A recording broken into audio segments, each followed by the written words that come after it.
Hello साथियों, नमस्कार and welcome back to my YouTube channel. साथियों, आज हम लोग बहुत ही ज्यादा इंपॉर्टेंट जो अभी सीटेट का पेपर दोस्तों चल रहा है, जिनका 2 सेशन हो गया है 28 दिसंबर और 29 दिसंबर को, और साथियों जिनका अभी होना है, ठीक है ना, उनके लिए बहुत ही ज्यादा इंपॉर्टेंट सेशन होने वाला है साथियों। हार्डली ये दोस्तों ये 15 से 20 मिनट का वीडियो बनेगा, लेकिन आपके 30 to 35 मार्क्स बिल्कुल सिक्योर कर देगा। आपको पता है डिफरेंट सब्जेक्ट्स में, लाइक सीडीपी में तो आता ही है, उसका एप्लीकेशन है इंग्लिश में, हिंदी में। तो साथियों डेफिनेटली आप लोग बने रहें और डेफिनेटली आप लोगों को बहुत ही ज्यादा ये सेशन बहुत ही ज्यादा अच्छा होने वाला है। साथियों जो सीटेट 28 दिसंबर और 29 दिसंबर को जो पेपर हुआ है, उसमें तो ये देखिए दोस्तों, ये 8 मैंने लिया है। जीन पियाजे का theory, Vygotsky, Kohlberg, Chomsky, Harvard garden, stern, बुद्धि लब्धि दोस्तों, थॉर्नडाइक का एसआर थ्योरी, स्किनर थ्योरी, ये सारे दोस्तों ये आ रखे हैं क्वेश्चंस। इसके जीन पियाजे का 4 क्वेश्चन था दोस्तों, वाइगोत्स्की का भी 6 से 7 रखिए इसका क्वेश्चन था। ये सबके क्वेश्चन आ रखे हैं।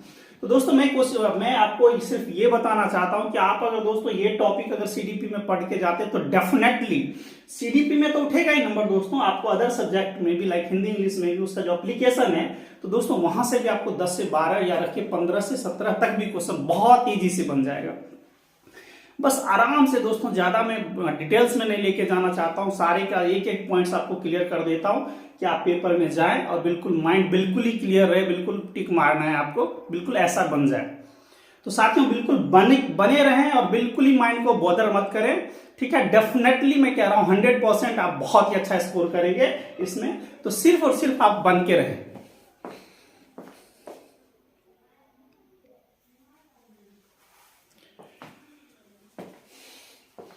साथियों ये जो हमने लिया है जीन पियाजे से साथियों 28 और 29 दिसंबर को साथियों 28 दिसंबर में 7 क्वेश्चन पूछा गया और 29 दिसंबर में दोस्तों 9 क्वेश्चन था, सिर्फ और सिर्फ जीन पियाजे से। सो आप लोग ये डिसाइड कर सकते हैं कि how much important of this topic is this. दोस्तों जीन पियाजे, तो आराम से दोस्तों इसको समझ लीजिए, बहुत ही ज्यादा इंपॉर्टेंट चीज है साथियों। जीन पियाजे का इन्होंने क्या दिया, संज्ञानात्मक विकास का सिद्धांत। संज्ञानात्मक को हम लोग क्या बोलते हैं, कॉग्निटिव डेवलपमेंट, ठीक है साथियों। Cognitive development does means what, संज्ञानात्मक विकास का सिद्धांत। मतलब कहने का अर्थ है लर्निंग जो है दोस्तों, जो बच्चों का विकास होता है वो चरणबद्ध होता है। इनका कहना था कि संज्ञानात्मक विकास जो होता है वो चरणबद्ध होता है। साथ में ये वर्ड को भी आप याद रखें, चरणबद्ध को आप लोग ये बोल सकते हैं मतलब कि डिफरेंट चरण में चरणबद्ध। इन्होंने 4 चरण की बातें करा, 4 स्टेज की बातें करा, तो जरूर याद रखें। और दूसरा दोस्तों इसमें हम लोग देखेंगे कि इनका जो डेवलपमेंट होता है 0 से 2 में कितना होता है, 2 से 7 में कितना, 7 से 11 और 11 से एवं में कितना होता है। So you can see the cognitive development is not continuous. तो साथ में ये जो डेवलपमेंट है, कंटिन्यूअस डेवलपमेंट की बातें ये कभी नहीं करेगा, ये डिफरेंट चरण की बातें करेगा। ये क्वेश्चन भी आया था, उसने पूछा था कि क्या जीन पियाजे में जो संज्ञानात्मक विकास है क्या वो चरणबद्ध होता है, यस, बट क्या ये कंटिन्यूअस होता है, तो साथियों कंटिन्यूअस कभी भी नहीं होता है।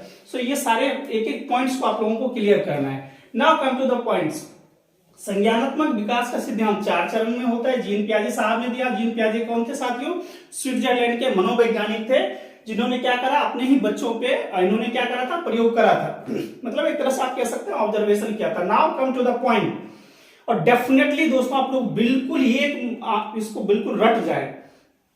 देखिए दोस्तों इसमें है कि सेंसरी मोटर, पहला स्टेज दिया था सेंसरी मोटर, जिसको संवेदी गामक कहते हैं।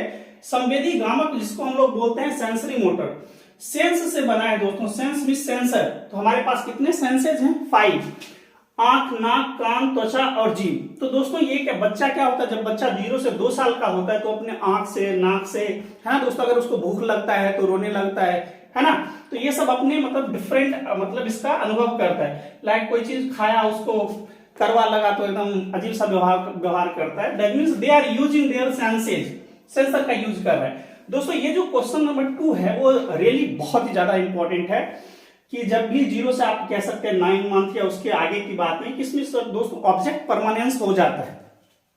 ऑब्जेक्ट परमानेंस का मतलब क्या है कि कोई ऑब्जेक्ट अगर बच्चे के सामने रख दे और उसको हटा लेते हैं तो बच्चा हंसने लगता है। जैसे अगर मान लो हमने हाथ कोई ऑब्जेक्ट रख दिया और उसको आंख से छिपाने की कोशिश करते हैं तो बच्चा समझ जाता है कि उसके बाद भी वो ऑब्जेक्ट बना रहेगा। Does means object permanence is there, है ना, existence of object permanence is continued. तो ऑब्जेक्ट परमानेंस रहेगा मतलब out of sight out of mind की बातें नहीं करेगा कि हमारे नजर से हट गया तो क्या हमारे दिमाग से भी हट गया, नहीं, बिल्कुल नहीं। और साथ ही ये क्वेश्चन आ रखा है, ये दोनों ही क्वेश्चन आया था कि ऑब्जेक्ट परमानेंस और एस्कीमा किस साइंटिस्ट या किस बाल मनोवैज्ञानिक से रिलेटेड था। दोस्तों बिल्कुल ही 4 दे रखा था, कोहलबर्ग, जीन पियाजे, स्किनर वगैरह। दोस्तों इसमें किसको लगाना था, जीन पियाजे।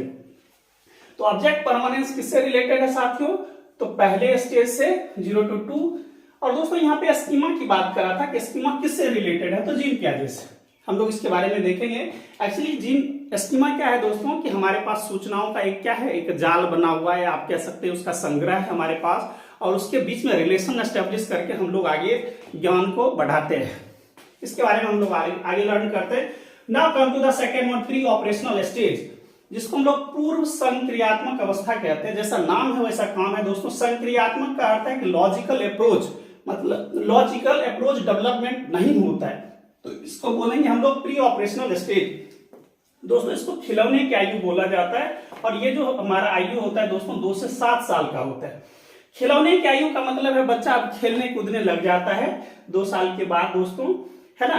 और इसमें कह सकते हैं सेंटर्डनेस आ जाता है। ये क्वेश्चन भी आया था दोस्तों सेंटर्ड वाला, कि क्या बच्चा किस स्टेज में सेंटर्ड का मतलब है कि कोई चीज आप उसको फिक्स कर दे तो बच्चा उसकी तरफ अप्रोच करने लगता है, अनुकरण करने लगता है, उसकी तरफ जाने लगता है। इसका मतलब ये है। इसको खिलौने की आयु भी दोस्तों बोला जाता है। बच्चे खेलना कूदना सोसाइटी के साथ थोड़ा इनका स्टार्ट हो जाता है अवेयरनेस। दोस्तों इसमें सिंबल और वर्ड मतलब क्या है कि कोई अगर हम लोग सिखाते हैं बच्चे को, बताइए ए से एप्पल, है ना, तो एप्पल उस सिंबल को देख के वो लैंग्वेज को डेवलप कर रहा है, इसलिए बोला गया है कि सिंबल और वर्ड का स्टेज आ जाता है। साथ ही यहाँ पे लिखा हुआ है कि अतार्किक चिंतन, लॉजिकल डेवलपमेंट उसमें नहीं होता है। आप बड़े लेवल की बातें करेंगे तो सिंपल सी बात है, ये थोड़ा थोड़ा वो भी वर्ड ही सीख रहा है। सो लॉजिकल चिंतन दोस्तों इसमें डेवलप नहीं होता है। ये काफी ज्यादा इंपॉर्टेंट है, बहुत ही ज्यादा इंपॉर्टेंट है साथियों। इससे क्वेश्चन आ रखा था कि ईगोसेंट्रिक स्टेज जो है वो किस साइंटिस्ट या किस बाल मनोवैज्ञानिक से रिलेटेड था, तो दोस्तों जीन पियाजे। और ईगोसेंट्रिक क्या होता है, इसका मतलब ये होता है दोस्तों, ईगोसेंट्रिक अहम केंद्रिता, हिंदी में भी आप लोग अच्छे से जान लें। अहम केंद्रिता का मतलब है साथियों कि बच्चा क्या होता है इस स्टेज में जो सोचता है तो वो सोचता है क्या पूरी दुनिया वैसा ही सोच रही है। मतलब एक बालक जैसा सोचता है, उसको लगता है कि पूरी दुनिया वैसे ही सोचती है। अगर मैं सही हूं तो पूरी दुनिया सही है, अगर मैं गलत हूं तो पूरी दुनिया गलत है। तो इसको दोस्तों हम लोग बोलते हैं ईगोसेंट्रिक, अहम केंद्रिता।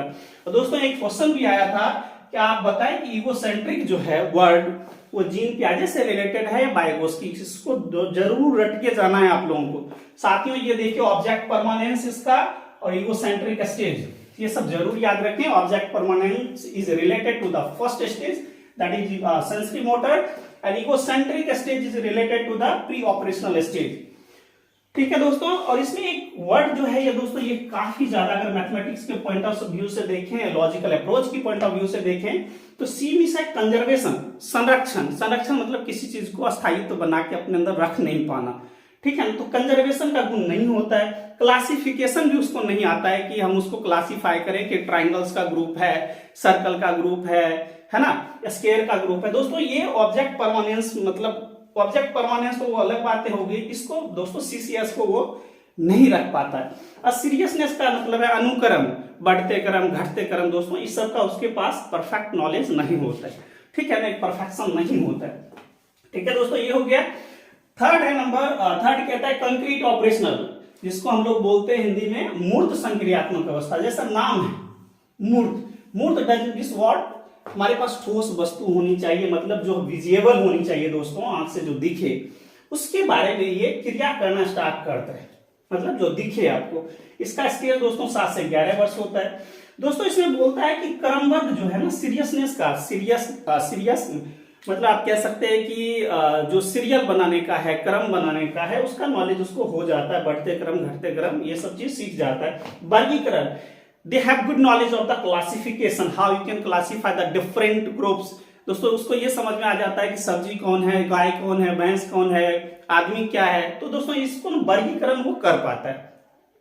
दोस्तों यहाँ पे देखिए संरक्षण, संरक्षण मतलब वही बातें हो गई कि कंजर्व करके रखेगा। दोस्तों यही मैंने लिखा है, क्लासिफिकेशन, कंजर्वेशन और सीरियसनेस, ये सारा सब उसको नॉलेज हो जाता है दोस्तों यहाँ पे। और ये आप कह सकते हैं कि जो भी ठोस वस्तु होता है उसको देख के वो एनालाइज कर पाता है, उसके बारे में चीजों को बता पाता है। सो आप क्या देख रहे हैं दोस्तों, कि लर्निंग जो हो रहा है वो ठोस वस्तुओं के, आप कह सकते हैं विजिबल लर्निंग के कारण उसको अच्छे से एनालाइज कर पाता है। तो दोस्तों इसका ये जरूर याद रखें मूर्त ज्ञान के बारे में, इसमें CCS इसमें आ जाता है। Now come to the fourth one and that is very very important in terms of the Jean पियाजे। आप कह सकते हैं कि अपने प्रकाशा या अपने उच्च स्टेज पे पहुंच चुका है। दोस्तों फॉर्मल ऑपरेशनल स्टेज जो होता है या फॉर्मल स्टेज जो होता है, इसको औपचारिक संक्रियात्मक व्यवस्था कहते हैं। मतलब जो भी हमारे पास, अगर बच्चे के पास जितना भी स्कीमा बना अभी तक, उसको एक मूर्त रूप, मतलब उसको आप कह सकते हैं आप लॉजिकली अप्रोच कर सकता है और बहुत अच्छे से कर सकता है।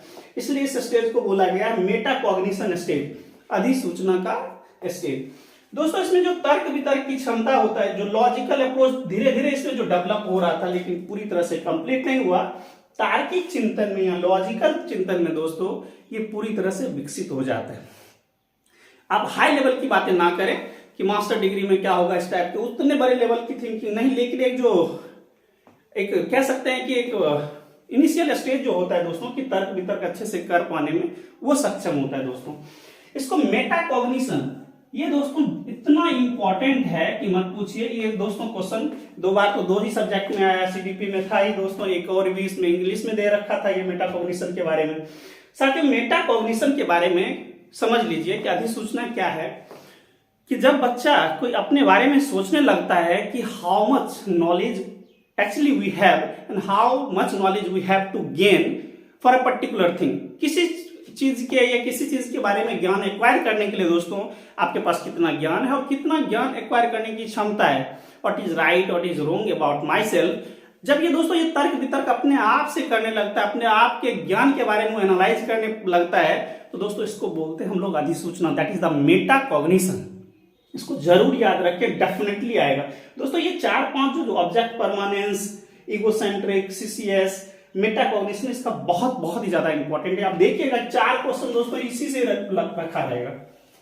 ठीक है दोस्तों, नाउ कम टू द, अब दोस्तों इसके बारे में कुछ बहुत ही ज्यादा इंपॉर्टेंट चीज को हम लोग लर्न करते हैं कि नॉलेज हम एक्वायर कैसे करते हैं। साथियों पहले इसको समझने 4 स्टेज की हमने बातें कर लिया है ना। फर्स्ट स्टेज था हमारा सेंसरी मोटर, सेकंड है दोस्तों प्री ऑपरेशनल, थर्ड है हमारे पास कंक्रीट और fourth one is operational stage, formal operational stage. तो दोस्तों ये हो गया। नाउ वेरी इंपॉर्टेंट दोस्तों, हम लोग 1 से 2 मिनट में इसको कवर करते हैं, जो आपके रियली नॉलेज को बहुत ही ज्यादा इनहेंस करेगा। दोस्तों जीन पियाजे ने अपने ऑब्जर्वेशन में क्या क्या चीज पॉइंट्स दिया, उसको डेफिनेटली आप लोगों को सीखना चाहिए। स्कीमा दोस्तों ये तो आपको समझ में आ गया कि पूर्व ज्ञान या आपके पास जो नॉलेज है, नॉलेज जो स्टोर है, जो ऑलरेडी नॉलेज आपके दिमाग में बना हुआ है, जो सूचनाएं हैं, उसको दोस्तों इन्होंने बोला स्कीमा। ठीक है, मतलब आपके पास ज्ञान है, मान लिया जाए ये ज्ञान है आपके पास ऑलरेडी भरा हुआ है, आपके पास कुछ संरचना है दोस्तों। उसने क्या बोला, 2 वर्ड की बात इसने करा कि how we can acquire the knowledge, कि नॉलेज कैसे एक्वायर किया जाएगा। उसका नाम दिया अनुकूलन, इन्होंने एडेप्टेशन कैसे करेगा। दोस्तों ये बोला कि पहला तो बोला कि आत्मसातकरण, एसिमुलेशन की बातें करा दोस्तों, और दूसरा हमारा समायोजन है जिसको मॉडिफिकेशन भी आप लोग कह सकते हैं। आत्मसातकरण का मतलब है कि दोस्तों जो हमारा स्कीमा होगा, इसमें ये जो स्कीमा है उसमें आपको जो चीज पढ़ाया गया जैसा वैसा आपने क्या करा दोस्तों, स्टोर कर लिया। ठीक है ना, तो बिना सोचे समझे कि आपने क्या करा दोस्तों, इसको डायरेक्टली जो भी आपको टीचर ने सिखाया आप समझे या ना समझे, इससे कोई मतलब नहीं है। आपने उसके बारे में ज्यादा चिंतन नहीं करा, आपने उसको क्या करा दोस्तों, एडॉप्ट कर लिया डायरेक्ट, जो जैसा था वैसा ही। इसको बोलेंगे आत्मसातकरण। ठीक है, जो बच्चे के स्टेज में ऐसा होता है, क्योंकि हम लोग जो बड़े होंगे है ना, फॉर्मल में जाएंगे तो हम लोग तार्किक चिंतन करना स्टार्ट कर देंगे कि हमने क्यों किया था, हम लोगों को बचपन में ऐसा क्यों सिखाया गया। सो हाउ ये जो डिफरेंट क्वेश्चन जो अराइज होते हैं ये हम लोग दोस्तों तार्किक में कर पाते हैं। उससे पहले हम लोगों को जैसा सिखाया जाता है in general we are just gaining the same way, तो हम लोग वैसा ही अडॉप्ट कर लेते हैं। इसको बोलते हैं दोस्तों आत्मसातकरण। नाउ सेकेंड है दोस्तों समायोजन, जिसमें मेन चीज आपको याद रखना है तो मॉडिफिकेशन। इसमें क्या है दोस्तों कि मान लीजिए हमारे पास स्कीमा है ना, स्कीमा ऑलरेडी बन रखा है। अब इसमें हम लोग क्या करेंगे, इसमें जो होता है दोस्तों ऐड तो करना ही है, लेकिन दोस्तों इसमें हम सोचेंगे कि क्या सही है क्या गलत है, ठीक है ना। हम लोग इसमें देखेंगे ट्रू फॉल्स क्या है, उसके बारे में तार्किक चिंतन करके तब अडॉप्ट करेंगे कि सूचना जो है वो हमारे लिए सही है कि नहीं है। तो अपने क्या करेगा, स्कीमा में या पूर्व ज्ञान में उस चीज को कह सकते हैं आप लॉजिकली जो हमारे पास रिलेशन एस्टेब्लिश हो रखा है, मैथ का रहेगा क्वेश्चन, तो देखेंगे कि 2 प्लस मान लो 3, किसी टीचर ने बताया कि 2 प्लस 3 5 होता है, तो आपने चलो जैसा था वैसा मान लिया। 2 प्लस 4 अगर सिखाया जाता 7 तो मान लिया। तो ये सब दोस्तों किस में आ रहा है, इसमें बिना सोचे समझे आपने कर लिया, ठीक है। सही भी हो सकता है गलत भी हो सकता है। अब आपको सिखाया गया मान लीजिए 2 into 3 होता है 7, है ना, लेकिन आप कहते हैं कि नहीं इसका स्ट्रक्चर चेंज है ना, माइंड ऑपरेशन डिफरेंट है। अब इसके बारे में नॉलेज स्टार्ट करते हैं, चलिए हम ऐसे ही सीखते हैं 2 into 3 becomes 6। तो दोस्तों ऐसे करके जो हम अडॉप्ट करके मॉडिफिकेशन करके जो सीखते हैं क्या सही है गलत है दोस्तों, उसको बोलेंगे हम लोग समायोजन। तो मुझे उम्मीद है दोस्तों ये बात आपको बहुत अच्छे से समझ में आ गई होगी, क्योंकि यहाँ पे आप गौर से देखें तो ये मेटा कॉग्निशन का यूज किया गया कि हमारे पास क्या नॉलेज है और उस नॉलेज में what is right and wrong and है ना, मतलब हम कितना समझ पाते हैं। तो दोस्तों वो अपने जितना भी लॉजिकल अप्रोच है उसके साथ समायोजन करके वो ये डिसाइड करता है कि क्या सही है और क्या गलत है। तो दोस्तों मुझे उम्मीद है ये बातें आपको बहुत अच्छे से समझ में आ गई होगी। एक दो बात और भी समझ लीजिए कि जीन पियाजे ने बोला कि संज्ञानात्मक विकास जो है दोस्तों वो डिसकंटिन्यूअस होता है, कंटिन्यूअस नहीं होता है। एक दो बात बहुत अच्छे से समझ लीजिए, सारे क्वेश्चन आपको करे रहेंगे। क्या बोला, संज्ञानात्मक विकास जो है वो कंटिन्यूअस नहीं रहता है। क्यों? क्योंकि वो चरण की बातें करा, 0 से 2 स्टेज में क्या हम लोग सीखते हैं, उसके बाद क्या सीखते हैं, उसके बाद क्या सीखते हैं, उसके बाद क्या सीखते हैं। So there is no continuity, है ना दोस्तों। तो कंटिन्यूटी नहीं है, डिफरेंट स्टेज की बातें बोला तो कंटिन्यूटी इज गॉन, तो कंटिन्यूअस नहीं है, ये जाने। स्कीमा वर्ड जो है वो किसने दिया, जीन पियाजे साहब ने दिया। इसको जरूर याद रखिए, क्वेश्चन हम पढ़ा ही रहेगा, 100% फिक्स है। ऑप्शन दे देगा कि स्कीमा वर्ड किससे रिलेटेड है, 4 मनोवैज्ञानिक का नाम दे देगा, आपको सर्च करना है, ठीक है दोस्तों। अगर ये वर्ड आ जाए कि आत्मसातकरण और समायोजन की बातें, लर्निंग्स, कॉग्निटिव लर्निंग्स किसके द्वारा होता है दोस्तों, आपको यही लिखना होगा कि ये सब जीन पियाजे का है। मुझे उम्मीद है दोस्तों आपको बहुत अच्छे से ये बातें समझ में आ गया होगा। Now come to the Vygotsky. साथियों ये वाइगोस्की साहब है, वाइगोस्की साहब ने क्या कहा दोस्तों, इस दोनों को तो डेफिनेटली बहुत अच्छा से आप लोगों को पेपर में करके जाना है, बस आराम से समझ लीजिए। इनके जो वर्ड है वो काफी ज्यादा इंपॉर्टेंट है। वाइगोस्की साहब ने कहा सोशियो कल्चरल डेवलपमेंट की बातें करा, सामाजिक सांस्कृतिक विकास। उनका कहना है कि जो बच्चों का जो विकास होता है दोस्तों वो मनोवैज्ञानिक विकास, जैसे हमने जीन पियाजे साहब का कहा, थोड़ा उनसे डिफरेंट है। जीन पियाजे ने बोला कि हम लोग चिंतन या डिफरेंट स्टेज में हमारा जो मनोविज्ञान का जो विकास होता है दोस्तों, जो लर्निंग्स होता है वो डिफरेंट स्टेज में होता है। सीधी सीधी बातें वो कह रहे हैं कि पहले हम लोग चिंतन करना स्टार्ट करते हैं, डिफरेंट स्टेज में अलग अलग चीजें सीखते हैं, है ना। तो उनका एक कहीं ना कहीं अगर हम लोग शुरू स्टेज की बातें करें तो उनका कहना है तो पहले तो चिंतन होता है, अपने बारे में हमारे कुछ नॉलेज डेवलप होता है ना, लैंग्वेज बाद में आता है। थोड़ा इसको दोस्तों और भी मैं क्लैरिफाई करूंगा कि चिंतन और भाषा जो है वो मतलब उसमें क्या रिलेशन है। कि जीन पियाजे ने बोला कि पहले डेवलप है ना, जो कॉग्निशन होता है दोस्तों, मेटा कॉग्निशन, सॉरी विकास की बातें करा, बाल मनोविज्ञान विकास की बातें, उनका कहना है कि पहले हमें चिंतन आता है, उसमें है ना दोस्तों कॉग्निशन की बातें करेगा, उसके बाद बोलेगा कि भाषा आता है। वाइगोस्की साहब बोलते हैं नहीं, पहले भाषा आती है फिर चिंतन होता है। उसको हम लोग अच्छे से समझेंगे दोस्तों। इस पे 2 क्वेश्चन आ रखा था, तो डेफिनेटली आप लोग इसको और बहुत अच्छे से मैं क्लियर करता हूं, डोंट वरी। पहले तो ये वर्ड ही याद रखें कि वाइगोस्की साहब का है सामाजिक सांस्कृतिक विकास, डायरेक्ट ऐसा ही क्वेश्चन आएगा। सामाजिक सांस्कृतिक विकास जब भी बोला किसको लगाना है दोस्तों, वाइगोस्की को। जब भी बोलेगा कि बाल मनोवैज्ञानिक विकास, मनोविज्ञान से रिलेटेड मनोवैज्ञानिक संज्ञा है ना, संज्ञानात्मक विकास, इस टाइप से आ जाएगा दोस्तों। जब भी संज्ञानात्मक आया, कॉग्निटिव डेवलपमेंट आया, किसके साथ जाएगा, जीन पियाजे के साथ। ओके, दोनों इनका कहना है कि बच्चों का जो विकास होता है दोस्तों वो सोसाइटी से होता है, चाहे परिवार हो, समाज में जब बच्चे इंटरेक्शन करते हैं डिफरेंट पर्सन से, डिफरेंट सोसाइटीज के बच्चों के साथ, एनवायरनमेंट से दोस्तों, जब इनका इंटरेक्शन होता है तब जाके इनका मनोविज्ञान का विकास होता है, इनके अंदर डेवलपमेंट होता है। ये किनका कहना है दोस्तों, वाइगोस्की साहब का, ठीक है ना। तो इसको जरूर याद रखें, इसलिए लिखा गया है सामाजिक सांस्कृतिक विकास, ठीक है, कि समाज में रह के, डिफरेंट संस्कृति में रह के हमें मनोविज्ञान का विकास हो रहा है। डन। तो दोस्तों ये क्या है, इसको जरूर याद रखें कि ये क्या होगा कि दोस्तों एक आप कह सकते हैं कि कंटिन्यूअस डेवलपमेंट होता है, डेवलपमेंट होता है कि है ना दोस्तों, सोसाइटी के थ्रू कुछ ना कुछ वो सीखते ही जाएंगे, तो इसलिए इसको बोला जाता है कंटिन्यूअस डेवलपमेंट। याद रखें, जीन पियाजे साहब ने क्या बोला कि डेवलपमेंट जो होता है वो कंटिन्यूअस नहीं होता है, लेकिन वाइगोस्की साहब में डेवलपमेंट कैसा है, continuous. So you must have the knowledge how we can differentiate the Jean पियाजे and Vygotsky point of view, है ना दोस्तों। इस पे जरूर याद रखिएगा। जीन पियाजे साहब ने बोला कि पहले चिंतन होता है फिर भाषा आती है बच्चों को, वाइगोस्की साहब बोलते हैं पहले भाषा डेवलपमेंट हो जाता है फिर चिंतन होता है, ठीक है। इसमें बोलिएगा कि विकास जो होता है इसमें कंटिन्यूअस नहीं होता है, लेकिन इसमें कंटिन्यूअस होता है। Now come to the two very very important word related to the Vygotsky.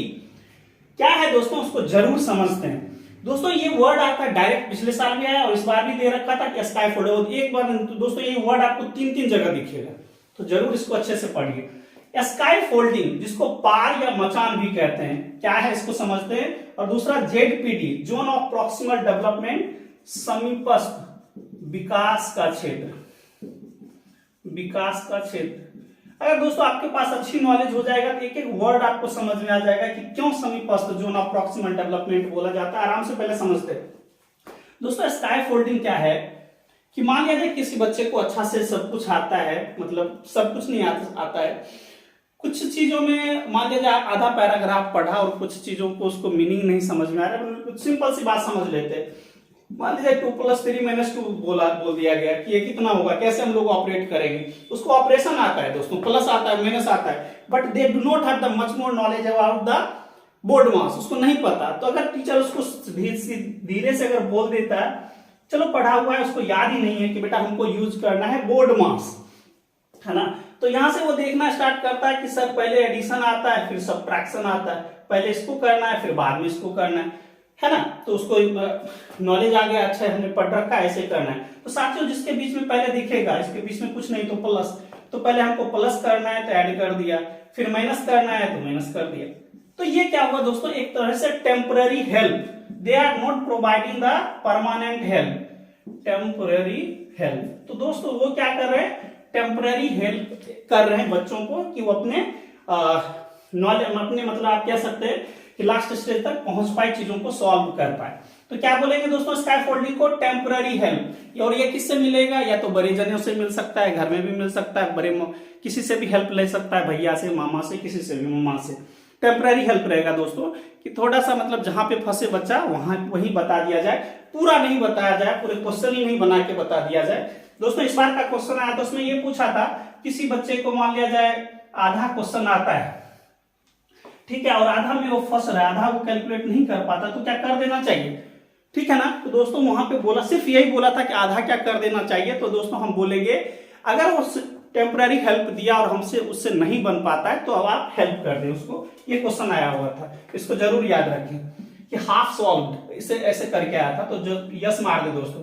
अगर ये बोला जाएगा कि थोड़ा आ रहा है, थोड़ा प्रोसेस करने से अगर बच्चा पूरा बना जाता है तो टेम्पररी हेल्प आप बीच में भी कर सकते हैं।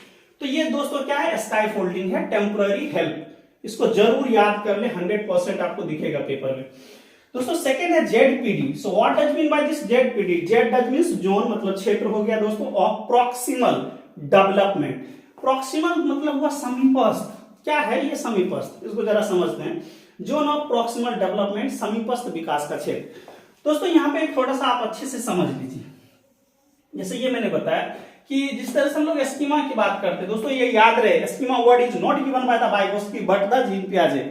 ये क्वेश्चन भी आ रखा था कि एस्कीमा वर्ड किन्होंने दिया, तो जरूर किसको लगाना, schema for Jean, Jean Jean Jean schema, Jean schema आप करके रख लीजिए, डेफिनेटली आपको पेपर में दिखेगा। तो ये याद रखिएगा कि जीन पियाजे के साथ था। ठीक है दोस्तों, इन्होंने नामकरण नहीं दिया स्कीमा पर, लेकिन आप लोग थोड़ा सा समझ सकते हैं कि बच्चे के पास मान लीजिए जितना नॉलेज था, पहले उसके पास जितना नॉलेज है, जिसको इन्होंने नामकरण नहीं किया लेकिन वो नामकरण कर दिया कि स्कीमा बोलते हैं। दोस्तों पूर्व नॉलेज है किसी पर्टिकुलर सम, किसी पर्टिकुलर क्वेश्चन को करने के लिए आपको, ठीक है आपने प्रोसेस करा बट आपसे नहीं बना। So how much knowledge we have to gain to solve a particular question. तो आपको कितने नॉलेज की जरूरत है कि आप पर्टिकुलर क्वेश्चन को सॉल्व कर पाए। वो आप किसी बड़े जने से किताब की हेल्प लेके, मल्टीमीडिया, इंटरनेट, गूगल, टीचर, किसी से भी हेल्प लेके दोस्तों आप क्या करते हैं, उसको सॉल्व कर पाते हैं। ठीक है ना। तो आप क्या हुआ, पहले जितना नॉलेज था उसमें कुछ आपने अटैच किया तो आप पहुंच गए अपने क्वेश्चन को सॉल्व कर दिए, है ना। मतलब आपके पास अब ज्यादा नॉलेज हो गया है। Are you getting this one. तो दोस्तों पहले स्टेज यहां था, अब आप पहुंच गए यहां। इस चीज को अच्छे से समझिए। जो हेल्प मिला दोस्तों, जो हेल्प मिला आपको, जो हेल्प मिला, उस हेल्प मिलने को, प्रोसेस को या टेम्परेरी हेल्प को दोस्तों आप स्काईफोल्डिंग बोलिएगा। ठीक है ना। अगर टेम्परेरी हेल्प मिला तो स्काईफोल्डिंग, अदरवाइज आपके पास जितना है, मान लो फुल हेल्प मिल गया तो स्काईफोल्डिंग नहीं कहलाएगा। आराम से ये बात समझ लीजिए। ठीक है दोस्तों। और उसके बाद नॉलेज लेने के बाद, डिफरेंट मीडिया से नॉलेज लेने के बाद, अब आपके पास जितना नॉलेज हुआ जिससे आपने किसी सम को सॉल्व कर दिया, तो दोस्तों अब जो नॉलेज आएगा, मान लीजिए जब पहले नॉलेज V1 है फिर V2 है, तो प्रोसेस क्या कहलाएगा दोस्तों, नॉलेज लेना, किसी से सहायता लेना, टेम्पररी हेल्प लेना, स्काईफोल्डिंग कहलाएगा। स्काईफोल्डिंग के बाद नाउ अब आपने क्वेश्चन सॉल्व कर दिया और आपके पास अब जो नॉलेज है, तो पूर्व ज्ञान दोस्तों, बाद का ज्ञान, बाद का ज्ञान माइनस पहले का ज्ञान, है ना, कि जितना आपके पास था, इस दोनों को जो दोस्तों हम लोग डिफरेंशिएट करते हैं, डिफरेंस लेते हैं, that is known as the ZPD. इसको बहुत अच्छे से आप करके जाए, बिल्कुल पेपर में दिखेगा और 100% दिखेगा। और ये मैं गारंटी देता हूं, यहां से 4 से 5 क्वेश्चन आपको दिखेगा पूरे पेपर में। जीन पियाजे आपको 4-5 तो रखा ही रहेगा, शुरू पहला एक क्वेश्चन मिल जाएगा जीन पियाजे से रिलेटेड, वाइगोत्स्की सार मिल जाएंगे। तो मुझे उम्मीद है दोस्तों ये बातें आपको बहुत अच्छे से समझ में आ गई होगी। एक वर्ड जरूर याद रखिएगा, जो ही सामाजिक सांस्कृतिक मिला है किसको मारना है, वाइगोत्स्की सार को मारना है ना। जब भी बोलेगा कि मनोविज्ञान का जो डेवलपमेंट होता है, कॉग्निटिव डेवलपमेंट होता है, साथ में वो कंटिन्यूअस होता है। सॉरी दोस्तों, लाइट गायब हो गया। साथियों इस चीज को बहुत अच्छे से समझ लें आप लोग कि मैंने ये बोला कि सामाजिक सांस्कृतिक विकास जब भी रहेगा किसके साथ जाएगा दोस्तों, वाइगोत्स्की सार के साथ जाएगा, सोशियो कल्चरल डेवलपमेंट की बातें करेगा। दूसरी बात ये बोलेगा बाल मनोविज्ञान का जो विकास होता है वो कंटिन्यूअस होता है। कौन बोलता है दोस्तों, वाइगोत्स्की सार। जबकि जीन पियाजे साहब बोलते हैं कि जो विकास है वो कंटिन्यूअस नहीं होता है, वो चरणबद्ध होता है। दोस्तों ये बाल मनोविज्ञान की बातें, मनोवैज्ञानिक विकास की बातें हो रही है ना, फिजिकल की बातें नहीं हो रही, ये भी जरूर याद रखें। स्काईफोल्डिंग क्या है दोस्तों, temporary help is given by to a particular, किसी बच्चे को जो टेम्पररी हेल्प मिलता है उसको बोलते हैं स्काईफोल्डिंग। जिससे किसी बच्चे को चलाना तो आता है लेकिन वो चढ़ नहीं पाता है साइकिल, तो साइकिल हम चला के थोड़ा पुश कर देते हैं और बच्चा चलाने लग गया।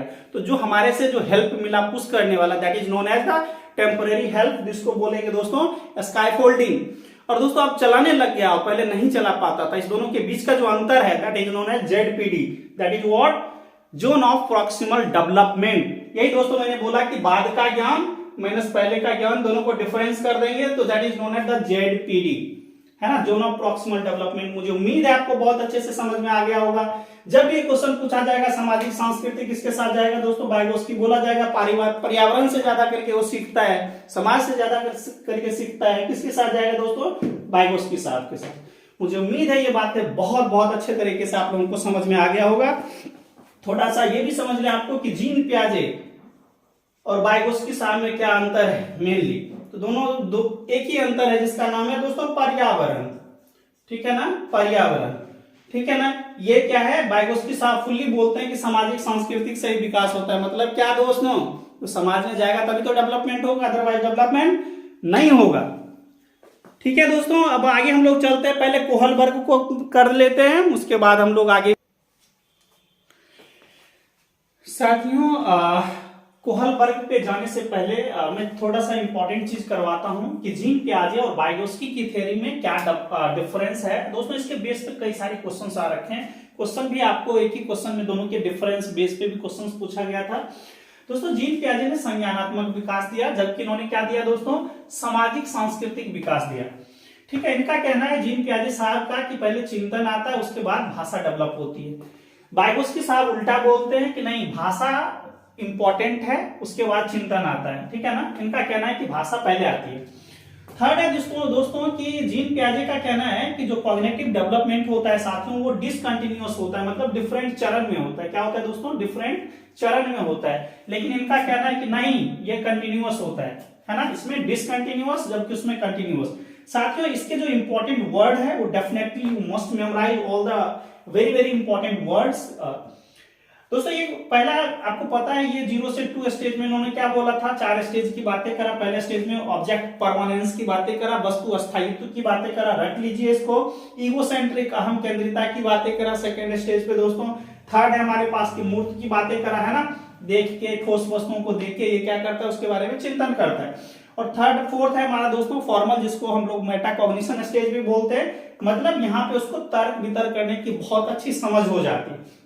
ये दोस्तों ऑब्जेक्ट परमानेंस, इगोसेंट्रिक, मेटाकॉग्निशन, मूर्त वगैरह ये सब किसका वर्ड है दोस्तों, जीन पियाजे साहब का है। ठीक है ना, इसमें देख लीजिए, पहले एक चीज और भी समझ लीजिए दोस्तों, इसमें क्या है, इनके अगर इंपॉर्टेंट चीज जानना चाहते हैं दोस्तों, एक क्वेश्चन भी ऐसा ही आ रखा था, इसको जरूर याद रखें कि लर्निंग होता है दोस्तों, ये 4 वर्ड्स इनके काफी ज्यादा इंपॉर्टेंट है। पहला MESE, एम दोस्तों मैचुरेशन, जिसको हम लोग बोलते हैं मैच्योरिटी का आना दोस्तों, मतलब कि परिपक्वता का आना दोस्तों, जिसमें परिपक्वता आ जाती है तो नॉलेज उसके साथ जो जो परिपक्व होगा बंदा या कोई भी स्टूडेंट, उतना ही उसको नॉलेज को अच्छे से ग्रैब करने की कैपेसिटी आती जाएगी। बच्चा शुरू में कुछ नहीं होता है, धीरे धीरे वो है ना परिपक्व होते जाता है। दूसरा है दोस्तों क्रियाशीलता, तो क्रियाशीलता काम करेगा तभी सीखेगा, है ना। और दोस्तों थर्ड है हमारे पास सामाजिक अनुभव, मतलब वो सोसाइटी में रह के अनुभव करना सीखता है कि क्या चीजें सही है क्या गलत है, हम चीजों को कैसे ऑपरेट करना सीखते हैं। और दूसरा है दोस्तों लास्ट है हमारा संतुलीकरण, है ना, कि हम लोग संतुलन इक्विलिब्रियनाइजेशन कैसे हम लोग बनाते हैं चीजों के बीच में। ठीक है ना, अगर कोई चीज पहले गलत है और हमने कुछ नया चीजें सीखा है, मॉडिफिकेशंस करा है, समायोजन करा है, तो क्या कर रहे हैं दोस्तों, हम लोग संतुलन बनाने की कोशिश कर रहे हैं। और दोस्तों इसका जरूर ये याद रखिएगा कि पर्यावरण के साथ अंतःकरण करके सीखता है, ये जीन पियाजे साहब का कहना है। देखिए इसमें जो इंपॉर्टेंट चीज है, एक क्वेश्चन डायरेक्ट ही आएगा कि ईगोसेंट्रिक वर्ड किनका है और प्राइवेट स्पीच किनका है। ठीक है ना, तो दोस्तों ये जरूर याद रखिएगा, private speech belongs to the Vygotsky. What does mean by this private speech? दोस्तों प्राइवेट स्पीच वर्ड जो है इसको जरूर याद रखें। प्राइवेट स्पीच क्या है कि बच्चा इसी इगोसेंट्रिक को इन्होंने नाम दिया है प्राइवेट स्पीच। इनका कहना है कि स्पीच 3 प्रकार का होता है, एक तो ये सेल्फ स्पीच है प्राइवेट स्पीच, और एक और है दोस्तों इंटरनल स्पीच करके है, 3 स्पीच दिया है। इसमें प्राइवेट स्पीच काफी इंपॉर्टेंट है दोस्तों। तो प्राइवेट स्पीच क्या है कि अपने आप से बातें करना, ठीक है ना, किसी चीज के बारे में ये मेरा है, तुम कैसे हो, नहीं है, खिलौने के बारे में मार मार के देखेगा, तुमको ऐसा नहीं होना चाहिए, ऐसा होना चाहिए। ठीक है दोस्तों, मतलब वो अपने आप से बातें कर रही है, तो दोस्तों उसको बोला इन्होंने कि प्राइवेट स्पीच। किन्होंने बोला? प्राइवेट स्पीच, वाइगोत्स्की साहब। So private speech goes to the Vygotsky while egocentric word belongs to the Jean पियाजे। मुझे अब उम्मीद है दोस्तों आपको यहां से एक भी क्वेश्चन नहीं छूटने वाला है, और यहां से डेफिनेटली दोस्तों जो मेन था वो हमने करवा दिया है, बहुत छोटा है, बहुत कम, बहुत जल्दी हो जाएगा वो सब, क्योंकि यहां से दोस्तों 11 से 12 क्वेश्चन आपको डायरेक्ट स्ट्रेट फॉरवर्ड दिखेगा। साथियों ये देखिए हार्वर्ड गार्डनर साहब, उन्होंने क्या दिया, मल्टीपल इंटेलिजेंस थ्योरी। उन्होंने दिया मल्टीपल इंटेलिजेंस थ्योरी। इंटेलिजेंस मतलब क्या होता है दोस्तों, बुद्धि। मल्टीपल, उनका कहना है कि बुद्धि एक प्रकार की नहीं होती है ना, intelligence is not unique type, है ना, कि इंटेलिजेंस जो होता है दोस्तों वो एक ही प्रकार का नहीं होता है, वो मल्टीपल टाइप का होता है। ठीक है, तो ये लिखा हुआ है कि बुद्धि एक प्रकार की नहीं होती, इनका कथन था। और इन्होंने क्या बोला कि इनका जो ऑब्जर्वेशन है दोस्तों बुद्धि के बारे में, उन्होंने देखा कि जो पर्टिकुलर कोई आदमी है वो उनमें एक अलग टाइप की प्रतिभा है। ठीक है, तो दोस्तों उनके अनुसार, हार्वर्ड गार्डनर के अनुसार बुद्धि 8 प्रकार की होती है, लेकिन ये दोस्तों ये वैलिड नहीं माना गया आगे जाके, लेकिन ये क्वेश्चंस काफी ज्यादा आता है, इसलिए आप समझ लें। दोस्तों पहला है इंटरपर्सनल, अंतर या अंतर व्यक्तित्व कह ले। इंटरपर्सनल का अर्थ है दोस्तों, इसको जरूर याद रखें कि दोस्तों एक आदमी क्या होता है, दूसरे आदमी को बहुत अच्छे तरीके से समझ सकता है, समझ पाता है, उसके बीच में रिलेशन एस्टेब्लिश बना पाता है। आप कह सकते हैं वन मैनी वन वन की बातें आप कर सकते हैं कि एक इंसान दूसरे इंसान को बहुत अच्छे से समझ पाता है। जैसे दोस्तों मनोवैज्ञानिक की बात कर ले, टीचर की बात कर लें कि टीचर बच्चों के साथ बहुत अच्छा रिलेशन एस्टेब्लिश कर पाता है। सामाजिक नेता की बातें कर ले, ठीक है ना दोस्तों, ये सामाजिक कार्यकर्ता क्या करते हैं, वो समाज के साथ, समाज के लोगों के साथ अच्छे रिलेशन एस्टेब्लिश कर पाते हैं, ठीक है। मतलब है कि वो दूसरे आदमी के साथ अच्छे रिलेशन जल्दी एस्टेब्लिश कर पाते हैं। तो ठीक है, ये बात आपको समझ में आ गई। जैसे टीचर लोग बच्चों के साथ अच्छे से इंटरेक्ट हो पाते हैं। दोस्तों ये इंटरपर्सनल है, एक आदमी दूसरे आदमी को अच्छे तरीके से जान पाता है। उम्मीद है ये बातें, और यही क्वेश्चन दोस्तों आ रखा है और आएगा भी, और आपको इंटर और इंट्रा में दोनों में कंफ्यूजन हो सकता है। दोस्तों दूसरा है इंट्रापर्सनल। इंट्रा मतलब है अपने आप को, अंतरा, ठीक है ना दोस्तों, अपने आप को जानना। जैसे दोस्तों अपने आप की बात करेंगे तो इसमें क्या होता है दोस्तों, जैसे आप कह लें, इसमें आप क्या क्या रख सकते हैं दोस्तों, इसको देख लें इंट्रापर्सनल में। जैसे कोई दार्शनिक हो गया दोस्तों, जो फिलोसफर है या धर्म के नेता हो गए, उसको देखते हैं कि आप लोग वो अपने आप को जानने में लीन रहते हैं। उनका कहना है कि ब्रह्म सबसे बड़ा है, आत्मा सबसे बड़ी है। तो वो अपने अंदर में अपने इंसान को, अपने आत्मा को सर्च करते हैं, अपने बारे में ज्यादा चीज वो जानने की तमन्ना रखते हैं। मतलब वो अपने आप को ज्यादा अच्छे तरीके से जानते हैं दूसरों के बजाय, ठीक है ना। तो दोस्तों इसको बोलेंगे इंट्रापर्सनल, है ना। जो दूसरे को अच्छे तरीके से जान पाए उसको इंटर, जो अपने आप को अच्छे तरीके से जान पाए दोस्तों उसको इंट्रापर्सनल बोलेंगे। जरूर याद कर लीजिए दोस्तों। भाषा, ये कहता है कि बहुत आदमी ऐसे होते हैं जिसको भाषा पे जबरदस्त पकड़ होती है। जैसे हो गए दोस्तों कवि, हो गए कवि, कवित्री, है ना दोस्तों। इन लोगों को नेता, है ना, जो भी अलग अलग डिफरेंट लैंग्वेज में दोस्तों उनको भाषा पे जबरदस्त पकड़ होती है। तो दोस्तों इसको बोला उन्होंने कि इनको लैंग्वेज की जबरदस्त समझ होती है। तो यहां देख रहे हैं कि दूसरे को समझने वाले को इंटरपर्सनल बोला, अपने आप को बेहतर समझने के लिए, अपनी आत्मा को अच्छे तरीके से समझने के लिए इंट्रा बोला। क्या है, जिसके पास बहुत अच्छे नॉलेज होते हैं लैंग्वेज का, उसको बोला कवि होते हैं, कवित्री, लेखक, इस टाइप के दोस्तों। चौथा है दोस्तों तार्किक या गणितीय, लॉजिकल अप्रोच। दोस्तों आपको ये देख के ही समझ में आ गया होगा, जैसे कोई मैथमेटिशियन है उनके पास नॉलेज बहुत अच्छी होती है, जो साइंटिस्ट लोग होते हैं उनके पास, है ना, तार्किक गुण काफी ज्यादा अच्छा होता है। केमिस्ट्रिस्ट होते हैं, ये सब दोस्तों जो भी हैं, गणितज्ञ, वैज्ञानिक लोग, साइंटिस्ट लोग, ये सब किसमें आएंगे दोस्तों, तार्किक गणितीय, है ना, क्योंकि इसमें लॉजिकली वो काफी ज्यादा सक्षम होते हैं तर्क वितर्क करने में। पांचवा दिया दोस्तों संगीतज्ञ, मतलब क्या है, जिनके पास म्यूजिक की बहुत अच्छी समझ है, म्यूजिशियन टाइप, जैसे हो गया म्यूजिशियन दोस्तों, कंपोजर हो गया, ये सब किसमें आएंगे, इसमें आएंगे। मतलब म्यूजिक से रिलेटेड आप याद रख लीजिए यहाँ पे दोस्तों। ये वाला 29 दिसंबर को यही क्वेश्चन आया था, ये वाला दैहिक इंद्रिय गति। मतलब क्या हुआ, इसमें दोस्तों बॉडी, आप कह सकते हैं बॉडी के मूवमेंट की बातें कह सकते हैं, डिफरेंट इंद्रियों के मूवमेंट की बातें इन्होंने बोला कि दोस्तों जैसे इन्होंने एक क्वेश्चन पूछा था, एक नर्तक है ना, या डांसर है, तो बताइए डांसर और योगा दिया था दोस्तों, योग करने वाले, ये किसके अंतर्गत आती है। एक बहुत अच्छी डांसर है जो योग भी करती है, तो बताइए हार्वर्ड गार्डनर के मल्टीपल इंटेलिजेंस के किस ग्रुप का ये मेंबर है या किस बुद्धि के अंतर्गत आता है। तो दोस्तों इसमें आएगा, क्योंकि देखिए नर्तक जो भी होगा वो अपने बॉडी के जो फिजिकल है ना अपीयरेंस है उसके अंदर मूवमेंट की बातें करेगा, हाथ पैर मुंह सब जितना। तो दोस्तों ये सब किसमें आएगा, इसमें आएगा दोस्तों, है ना। योग भी करते हैं हम लोग तो डिफरेंट, है ना, बॉडी के हाथ पैर यूज करते हैं दोस्तों। ये दैसिक वाले में और स्थानिक को थोड़ा समझ लीजिए दोस्तों। ये जो दैसिक है, जैसे विमान चालक हो गया दोस्तों, विमान चालक आप कह सकते हैं, विमान चालक है दोस्तों, चित्रकार, वस्तुकार, ये सब दोस्तों इसमें बेसिक में आ जाएगा, क्योंकि उसको दिशा का अच्छा ज्ञान होता है, ठीक है दोस्तों। तो इस सब चीज में आएगा। और स्थानिक इसमें दोस्तों क्या है, स्थानिक में आप इसको ये भी बोल रहे हैं कि नेचुरलिस्टिक बोल सकते हैं, प्रकृतिवादी भी बोल सकते हैं। जैसे दोस्तों किसान हो गया, है ना, प्रकृतिवादी होते हैं किसान, इनको अपने खेत से लगाव होता है, पर्टिकुलर जगह के बारे में वो अच्छे से समझते हैं, है ना, कि इस मिट्टी में क्या हो सकता है क्या नहीं हो सकता है। उसको दोस्तों कह सकते हैं कि स्थान विशेष का बहुत अच्छा नॉलेज होता है। जैसे ठेकेदार होता है किसी पर्टिकुलर, है ना, जगह पे घर बनाते हैं, इंजीनियर्स वगैरह, है ना, लोकेशन तो लोकेशन वगैरह इंपॉर्टेंट है इसमें दोस्तों। उसके बाद 8 के बियॉन्ड उन्होंने एक और प्रॉपर्टी की बातें करा जिसको नोमा बोलते हैं, अस्तित्ववादी। ठीक है ना, अस्तित्ववादी के बारे में उन्होंने ये बोला कि ये हमेशा ऐसे सोचते रहते हैं कि आखिर मैं इस दुनिया में क्यों आया, मेरे आने का क्या प्रयोजन है।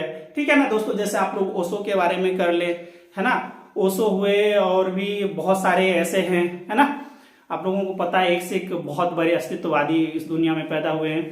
तो दोस्तों उन लोगों ने ज्यादा करके क्या हुआ कि अपने एग्जिस्टेंस के बारे में सर्च करा कि हमें क्यों बनाया गया। जैसे हम लोग बोलते हैं दोस्तों, हिंदू देवी देवता की 33 करोड़ देवी देवता हैं हमारे, है ना, बहुत सारी इस तरह से सोचते हैं कि हमको मनुष्य पैदा हुए इतनी योनियों के बाद। तो दोस्तों ये अपने बारे में सर्च करते रहते हैं कि मैं क्यों बना हूं, मेरा क्या अस्तित्व है, मेरे यहाँ पे होने का क्या मतलब है। मुझे उम्मीद है दोस्तों ये बहुत अच्छे से समझ में आ गया। हार्वर्ड गार्डनर के अनुसार आप देख रहे हैं कि बुद्धि एक प्रकार की नहीं है, अलग अलग जोन आएगा तो और भी अटैच होता जाएगा, इसलिए ये वैलिड नहीं माना गया कि बुद्धि एक प्रकार की नहीं होती है, 8 प्रकार का उन्होंने दिया। इसको जरूर याद कर लें, हमेशा यहाँ से भी 2 क्वेश्चन बनता है और बनेगा ही बनेगा, और ये इजी भी है, ज्यादा पजल होने की जरूरत भी नहीं है। तो साथियों एक बार और इसको रिकॉल कर लीजिए आप लोग, हार्वर्ड गार्डनर के बहुबुद्धि का सिद्धांत। तो इसमें मैंने बता दिया दोस्तों कि बुद्धि एक प्रकार की नहीं होती, मैं सोचता हूँ कहीं छूट ना जाए, 8 प्रकार की बुद्धि होती है। पहला मैंने ये बताया दोस्तों कि एक संगीतज्ञ होता है, जो म्यूजिक कंपोजर होता है, म्यूजिक लवर होता है ना, ये आपको अच्छे से समझ में आ गया होगा। दूसरा दोस्तों हमने क्या पढ़ा, इंटरपर्सनल में हमने देखा कि कोई बंदा जो होता है, सॉरी इंट्रापर्सनल जो होता है दोस्तों वो दार्शनिक होता है, जो अपने आप को अच्छे से समझता है। और दोस्तों इंटरपर्सनल क्या होता है, दूसरे को अच्छे से समझता है। जैसे नेता लोग हो गए, सामाजिक कार्यकर्ता, ये क्या होता है, दूसरों के साथ बहुत अच्छे से रिलेशन एस्टेब्लिश कर पाते हैं। जैसे टीचर लोग, बच्चों के साथ, है ना, इंटरेक्शन उनका बहुत अच्छा से हो पाता है। ठीक है दोस्तों, और फिर हमने दैसिक पढ़ा 4th नंबर पे कि जो पायलट, चित्रकार या मूर्तिकार हो गया, जिसको दिशा के बारे में अच्छी समझ होती है ना। देखते हैं कि चित्रकार जो मूर्ति बनाते तो बोलते हैं नहीं, इस पर्टिकुलर डायरेक्शन में ही मूर्ति को खड़ा करना है। ठीक है ना, पायलट किसी पर्टिकुलर डायरेक्शन में ही विमान को लेके जाएगा। ठीक है दोस्तों, और 5th में है भाषागत, मतलब जिसको लैंग्वेज की जबरदस्त पकड़ होगी, जैसे कवि हो गए, लेखक हो गए। 6th नंबर पे दोस्तों गणितीय तार्किक था, वैज्ञानिक, जैसे वैज्ञानिक हो गए, गणितज्ञ हो गए, जिनको मैथमेटिक्स की बहुत जबरदस्त नॉलेज है, तर्क वितर्क करने की क्षमता उनकी में बहुत अच्छी है ना, इंडक्टिव डिडक्टिव, है ना, नॉलेज उसके पास है। साथ में दोस्तों शारीरिक की गतिविधि, वो आपने देख ही लिया कि दोस्तों, है ना, फिजिकली जो मूवमेंट की बात करेगा बॉडी के लिए, जैसे खिलाड़ी हो गया, धावक, जिम्नास्टिक हो गया, योग करने वाले हो गए, है ना दोस्तों। तो ये सब क्या है, इनमें उनका बॉडी का मूवमेंट ज्यादा जरूरी है। जैसे बोल देगा कि क्रिकेट खिलाड़ी बताइए हार्वर्ड गार्डनर के बुद्धि के किस सिद्धांत में आएगा, हॉकी खिलाड़ी किस सिद्धांत में आएगा, तो किसमें आएगा दोस्तों, ये बॉडी के मूवमेंट में, है ना, कि गणितीय शारीरिक गति संबंधी में आ जाएगा। दोस्तों हमने लास्ट में पढ़ा था प्रकृतिवादी, है ना, स्थानिक, जिसको हम लोग क्या बोलते हैं, इसके अंतर्गत कौन कौन सा आ जाएगा, किसान, वातावरण विशेषज्ञ, मतलब किसी पर्टिकुलर इन्वायरमेंट या पर्टिकुलर जगह के बारे में उनको बहुत अच्छे से समझ होती है दोस्तों। और 9वां क्या दिया था, अस्तित्ववादी, कि मैं ऐसा क्यों हूं। ठीक है दोस्तों, गाना आपने सुना है कि मैं ऐसा क्यों हूं, मुझे क्या होना चाहिए। तो दोस्तों इस प्रकार की जो समझ रखते हैं उसको अस्तित्ववादी बोलते हैं, और वो अपने एग्जिस्टेंस के बारे में हमेशा बातें करते रहते हैं कि हम दुनिया में क्यों आए हैं। साथियों अब हम लोग पहुंच चुके हैं 4th नंबर पे है दोस्तों थॉर्नडाइक, और 5th पे है स्किनर। दोस्तों इस बेस पे इस बार 3 क्वेश्चन आया था, और डेफिनेटली आप लोगों को 1-2 तो क्वेश्चन फिक्स ही रहेगा कि आना ही आना है। और साथ में दोस्तों जो केवीएस की तैयारी कर रहे हैं उनके लिए भी इंपॉर्टेंट है, सीटेड वालों को तो है ही। थॉर्नडाइक और स्किनर दोस्तों, इसको आराम से दोनों को समझ लीजिए, एक ही बार में क्लियर हो जाएगा। दोस्तों थॉर्नडाइक ने दिया SR theory. SR theory, S मतलब होता है दोस्तों स्टिमुलस, स्टिमुलस जिसको उद्दीपक बोलते हैं, उद्दीपक। और दोस्तों R stands for the response, मतलब अनुक्रिया। ठीक है ना दोस्तों, उद्दीपक को देखने के बाद जो हमारा अनुक्रिया होगा उसको दोस्तों हम लोग बोलेंगे उद्दीपक अनुक्रिया सिद्धांत, जिसको बोलेंगे दोस्तों क्या बोलेंगे, एसआर थ्योरी। किसने दिया दोस्तों, थॉर्नडाइक साहब ने। क्या है जरा ये समझते हैं, इसका अलग अलग नाम क्या है। इसको बोला दोस्तों कि ट्रायल एंड एरर थ्योरी, मतलब क्या कि बार बार प्रयास करें, बार बार त्रुटि करें, त्रुटि का, है ना, तो प्रयत्न और भूल का भी बोला कि इसको भूलते भी हैं, है ना, कोई प्रयास करा फिर भूला, प्रयास करा फिर भूला, तो प्रयास और भूल का सिद्धांत। प्रयत्न और त्रुटि इसी को बोला जाता है दोस्तों अच्छी एक चीज जरूर याद रखिएगा दोस्तों, इसको ये क्वेश्चन आ रखा था कि संबंधवाद का सिद्धांत किसने दिया? थॉर्नडाइक साहब ने। संयोजनवाद ही दोस्तों बोला जाएगा तो कौन आएगा? थॉर्नडाइक साहब। मुझे उम्मीद है ये बातें समझ में आ गई होगी। अब जरा इसकी थ्योरी को समझ लेते हैं तो ज्यादा अच्छे से आपको समझ में आएगा कि है ना थॉर्नडाइक साहब आखिर क्या कहना चाहते थे। दोस्तों उनका ये कहना है कि जब बच्चे काफी छोटे होते हैं तो उनमें ये जो थ्योरी है वो बहुत ही ज्यादा अप्लीकेबल है और बहुत ही ज्यादा ऑथेंटिक है साथियों। कैसे? जरा वो समझते हैं, क्योंकि बच्चे बार बार भूलते हैं, बार बार गलती करते हैं, है ना, उससे वो सीखते हैं। जरा यहाँ समझते हैं। इन्होंने अपने प्रयोग में क्या करा दोस्तों कि यहाँ पे उन्होंने क्या रखा दोस्तों? बिल्ली को रखा है साथियों। ये बिल्ली है, सॉरी दोस्तों बिल्ली है, और यहाँ पे एक मरी हुई मछली रख दिया। मरी हुई मछली, जिनका बीएड कंप्लीट हो गया वो पढ़े ही होंगे दोस्तों। एक बिल्ली है और बाहर में मछली मरी हुई है। और दोस्तों ये क्या हमारे पास एक ऐसा बॉक्स बना, बॉक्स के अंदर रख दिया गया, और इसमें दोस्तों लीवर का मतलब है खोलने वाला, जैसे होता है ताला के टाइप दोस्तों, ऐसा समझ लीजिए आप। साथियों ये क्या करता है, बिल्ली इसको दिखाई नहीं दे, है ना, ये जो मरी हुई मछली है वो बाहर में पड़ी हुई है और इसको बिल्ली को दिख जाती है। कौन? मरी हुई मछली। मरी हुई मछली दिख जाती है, बिल्ली के मुंह में लार टपकने लगता है, उसको खाने की जिज्ञासा पैदा हो जाती है। मतलब ये उद्दीपक का काम कर रहा है ना, उसको उसके अंदर से भावना जगाने का काम कर रहा है, भूख लगने की उसको आभास हो रहा है। किसको दोस्तों? बिल्ली को। तो बिल्ली क्या करता है, बार बार इस लीवर को दबाता है, लेकिन खुलता ही नहीं। वो बहुत प्रयास करती है, बिल्ली थक जाती है, फिर भी उसको भूख लगा हुआ है, फिर ट्राई करती है।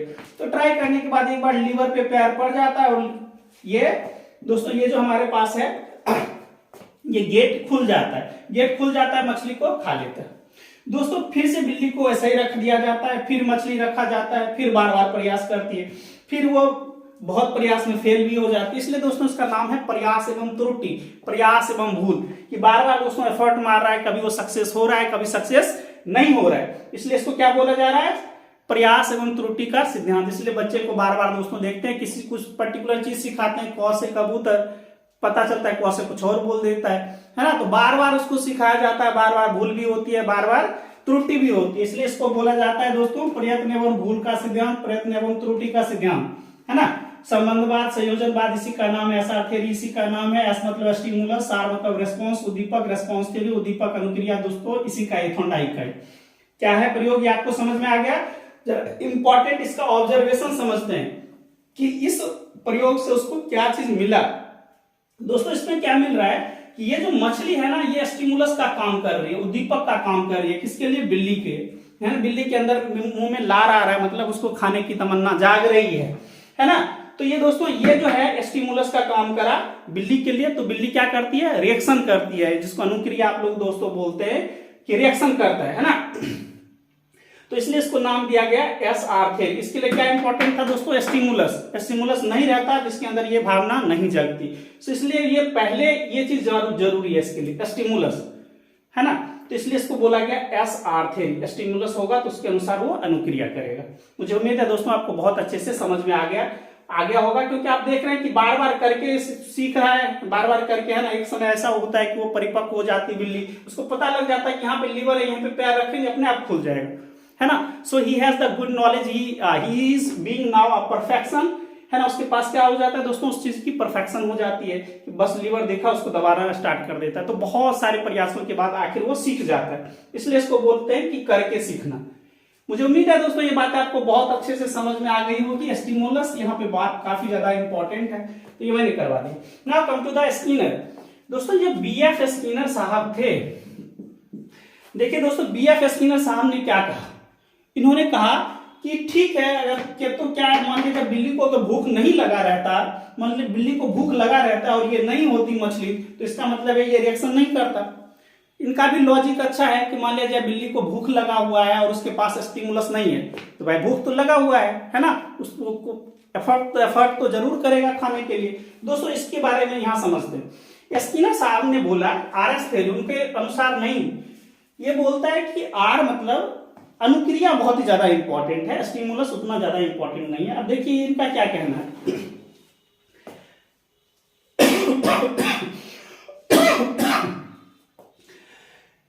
सीधी बात है, देखिए दोस्तों कि कुछ चीज हम लोग एक्वायर करना चाहते हैं तो हमको अनुक्रिया की जरूरत होती है। जैसे किसी का रिजल्ट देखते हैं दोस्तों, काफी ज्यादा मेहनत कर लेकिन उसको पता नहीं होता है कि हमको कितना है ना परसेंटेज मिलेगा, लेकिन उसको अगर ज्यादा परसेंटेज मिला, 80% मिला, तो उसको काफी ज्यादा पुनः बलन होता है कि और हम मेहनत करेंगे तो 85 ला सकते हैं, फिर मेहनत करता है और मेहनत करेंगे तो 90 ला सकते। तो दोस्तों यहीं पे ये जो री-इन्फोर्समेंट, प्रेरणा की बातें चलती है। अच्छा वर्ड एक दोस्तों आया प्रेरणा, ठीक है ना, motivation, reinforcement, that is very very very important. दोस्तों ये वर्ड जब भी आएगा री-इन्फोर्समेंट किसके साथ जाएगा दोस्तों, स्किनर के साथ, ये जरूर याद रखें।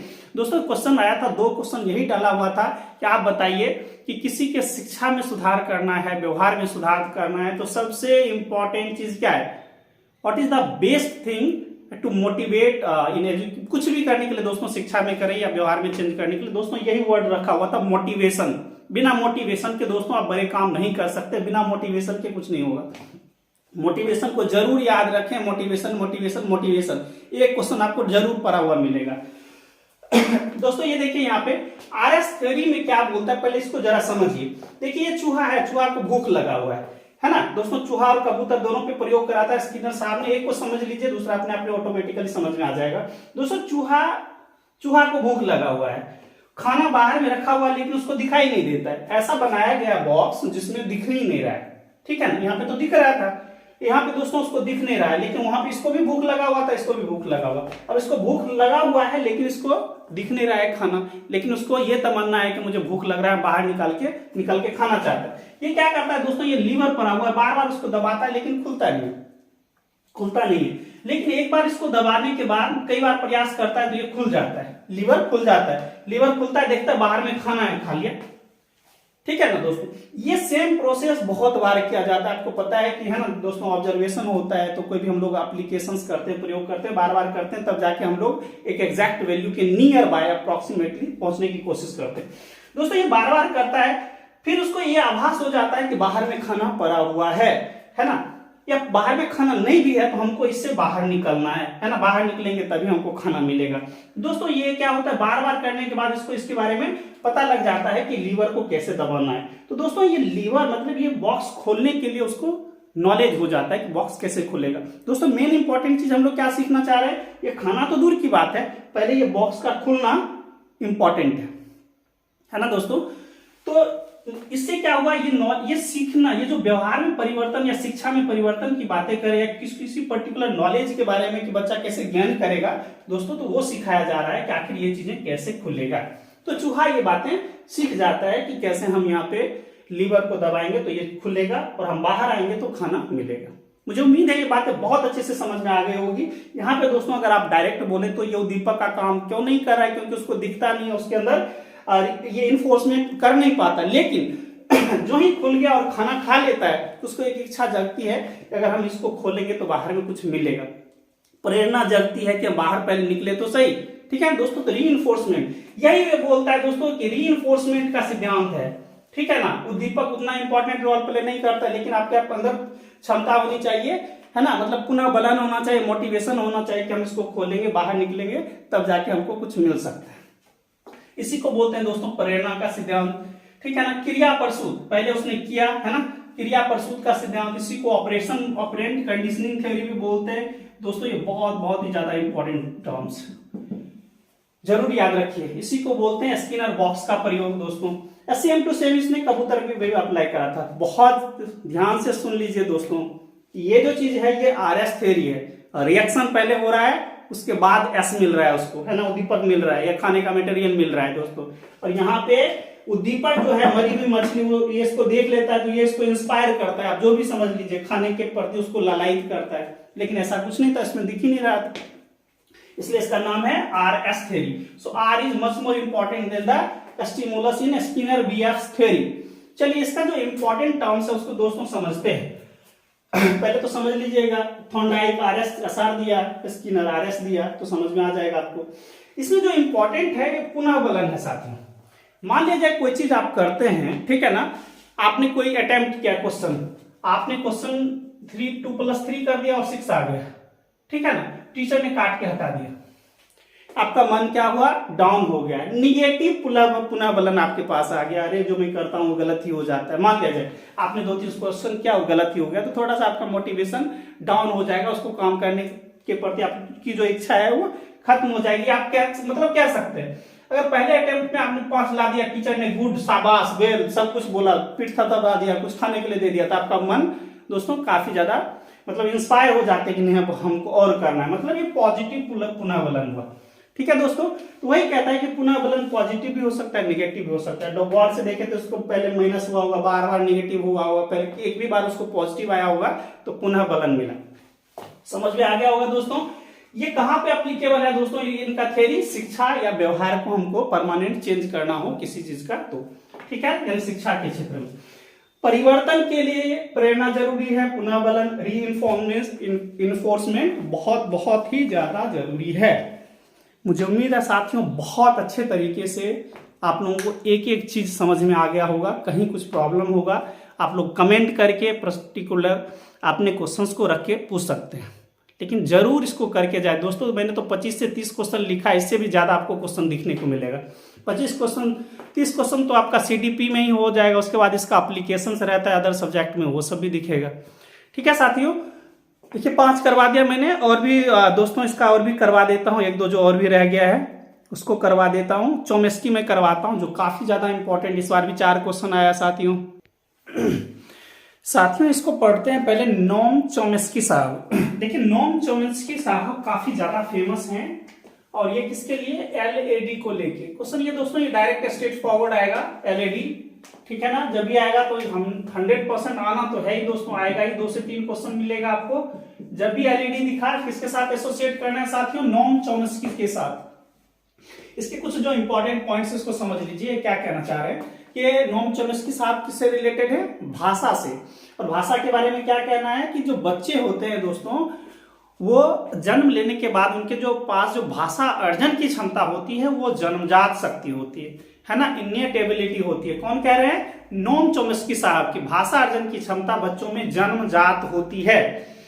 ठीक है, नोम चोम्स्की साहब कहते हैं, जरा आराम से समझ लीजिए फिर मैं पॉइंट्स को क्लियर करता हूं। कहते हैं प्रत्येक बालक में भाषा सीखने की क्षमता जो होती है दोस्तों वो क्या होती है, जन्मजात, है ना, इन्नेट एबिलिटी होता है, मतलब जन्म लेने के बाद ही ये भाषा सीखना स्टार्ट कर देते हैं, इनके पास ऐसा गुण होता है।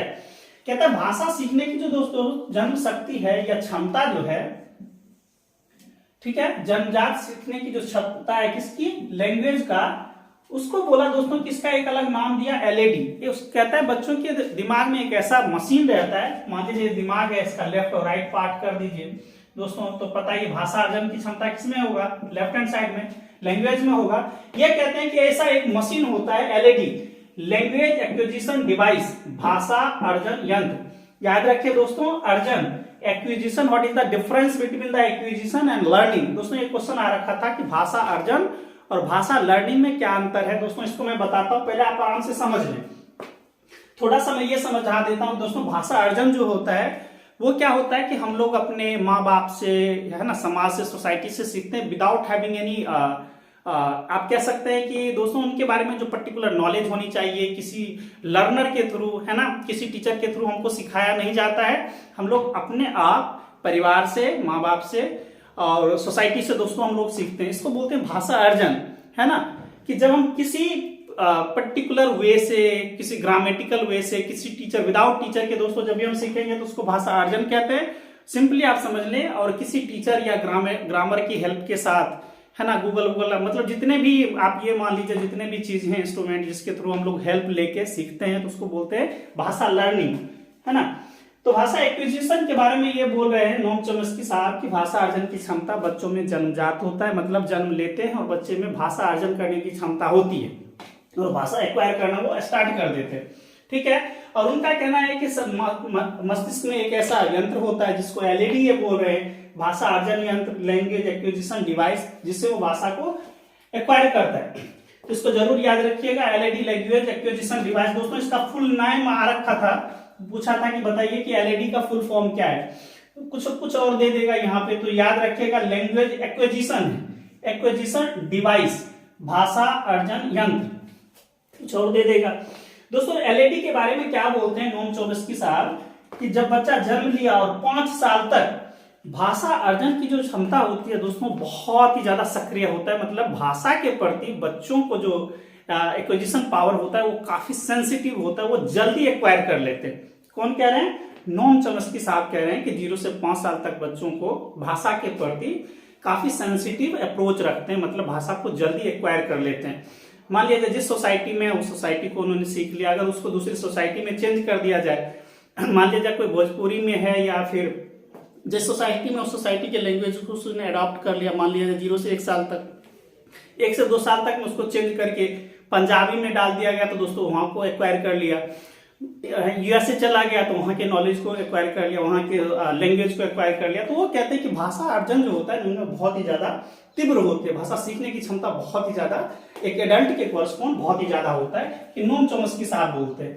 और कहते हैं इसका जो एज है 0 to 5 तक बहुत ही ज्यादा एक्टिव होता है एलएडी।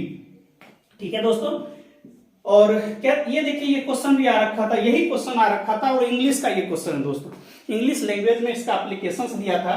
क्या बताया कि यूनिवर्सल जो ग्रामर था, ये क्वेश्चन पूछा था कि यूनिवर्सल ग्रामर किस है ना, ये भाषाविद से संबंधित दोस्तों ये नोम चोम्स्की साहब। ये दोस्तों जितना भी पॉइंट लिखा गया सारे इंपॉर्टेंट आपको पेपर में ही सब दिखेंगे, पेपर का ही सब है। इनका क्या कहना है कि विश्व की सभी भाषा जो है, विश्व में जितनी भी भाषा है सबका एक ही व्याकरण है। आप ऐसे समझ लें कि विश्व की सभी भाषाएं ऑलमोस्ट एक ही व्याकरण से संबंधित हैं, है ना। All language are associated to a particular universal grammar. ये किनका कहना है? नोम चोम्स्की साहब का कहना है। और वो कहता है कि वो जो लैंग्वेज होता है अलग अलग यूनिवर्सल अलग अलग ग्रामेटिकल के थ्रू जिसको बताया जाता है, उसको बोला कि इसको समझने में हमको कौन मदद करता है? एलएडी।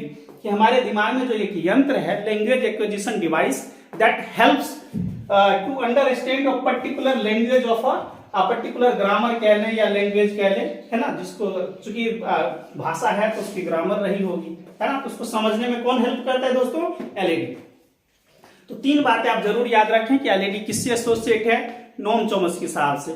नोम चोम्स्की साहब क्या कहते हैं कि बच्चे जो होते हैं वो भाषा अर्जन की क्षमता उनके पास जन्मजात होती है, मतलब इन्नेट एबिलिटी होते हैं, जन्म शक्ति, जन्म लिए उनके पास ये कैपेसिटी आ जाती है भाषा को एक्वायर करने के लिए। एक्विजिशन दोस्तों, लर्निंग नॉट लर्निंग, भाषा एक्विजिशन की बातें कर रहा है ना। मतलब वो इन्वायरमेंट से सीखते हैं, उसको पर्टिकुलर कुछ सिखाया नहीं जाता है ना। इन्वायरमेंट अपने माँ बाप से या सोसाइटी से सीखते हैं। ठीक है, ये बातें आ गई। भाषा सीखने की जन्मजात शक्ति को इन्होंने बोला एलएडी, लैंग्वेज एक्विजिशन डिवाइस, है ना। भाषा सीखते हैं भाषा अर्जन यंत्र के थ्रू, ठीक है ना। और ये बोले कि 0 से 5 तक ज्यादा सक्रिय रहता है कौन? एलएडी। और दोस्तों इन्होंने बोला कि विश्व की जितनी भी भाषाएं हैं वो एक ही ग्रामर से एसोसिएट हैं, जिसका नाम उन्होंने यूनिवर्सल ग्रामर रखा। इसको जरूर याद रखिएगा, यूनिवर्सल ग्रामर, ये आएगा क्वेश्चन। ठीक है दोस्तों, ये नोम चोम्स्की साहब का हो गया। ठीक है, अब मुझे ऑलमोस्ट मैंने करवा दिया दोस्तों। एक और बुद्धि लब्धा करवा देता हूँ स्टर्न का, क्योंकि ये भी क्वेश्चन आ रखा है और आता ही है। उसके बाद दोस्तों 1-2 पॉइंट बता के फिर एंड करता हूँ। ये दोस्तों वीडियो लंबी बन गई, लेकिन सारे के सारे जितने भी सीडीपी के ऑलमोस्ट सब मैंने करवा दिया है।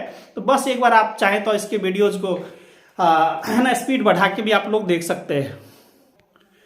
साथियों आज का ये लास्ट टॉपिक है।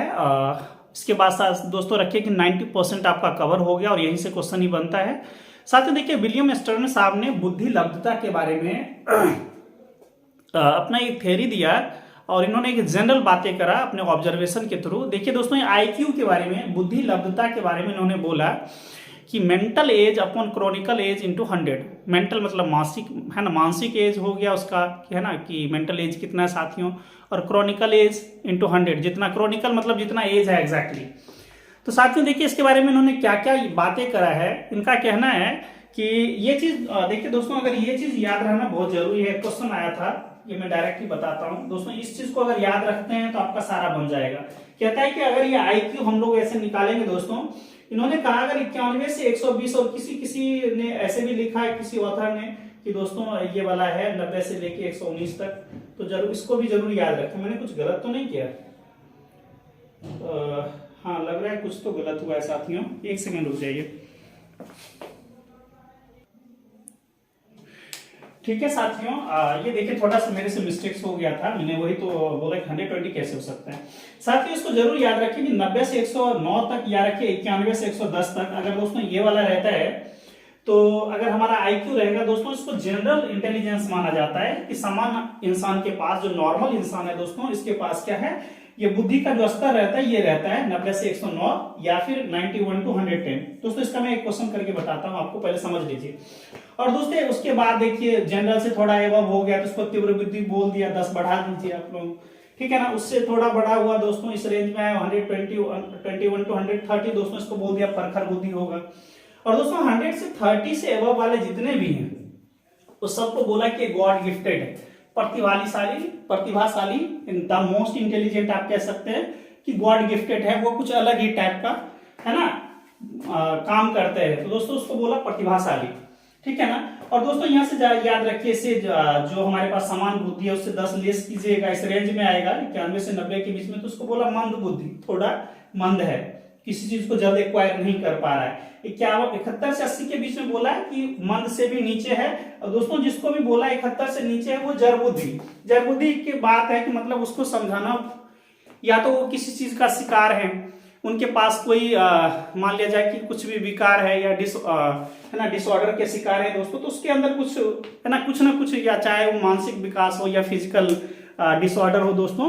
तो ये जैसे आप लोग इंद्रियों का विकार, डिफरेंट टाइप के विकार पढ़े हैं कि सुनने में लर्निंग डिसऑर्डर है ना, लैंग्वेज डिसऑर्डर है, या जिस टाइप का दोस्तों, उसके अंदर कुछ ना कुछ डिसऑर्डर रहता है जिसके कारण वो जड़बुद्धि है, उनकी उतनी क्षमता नहीं है, उनकी कैपेबिलिटी इतनी नहीं है।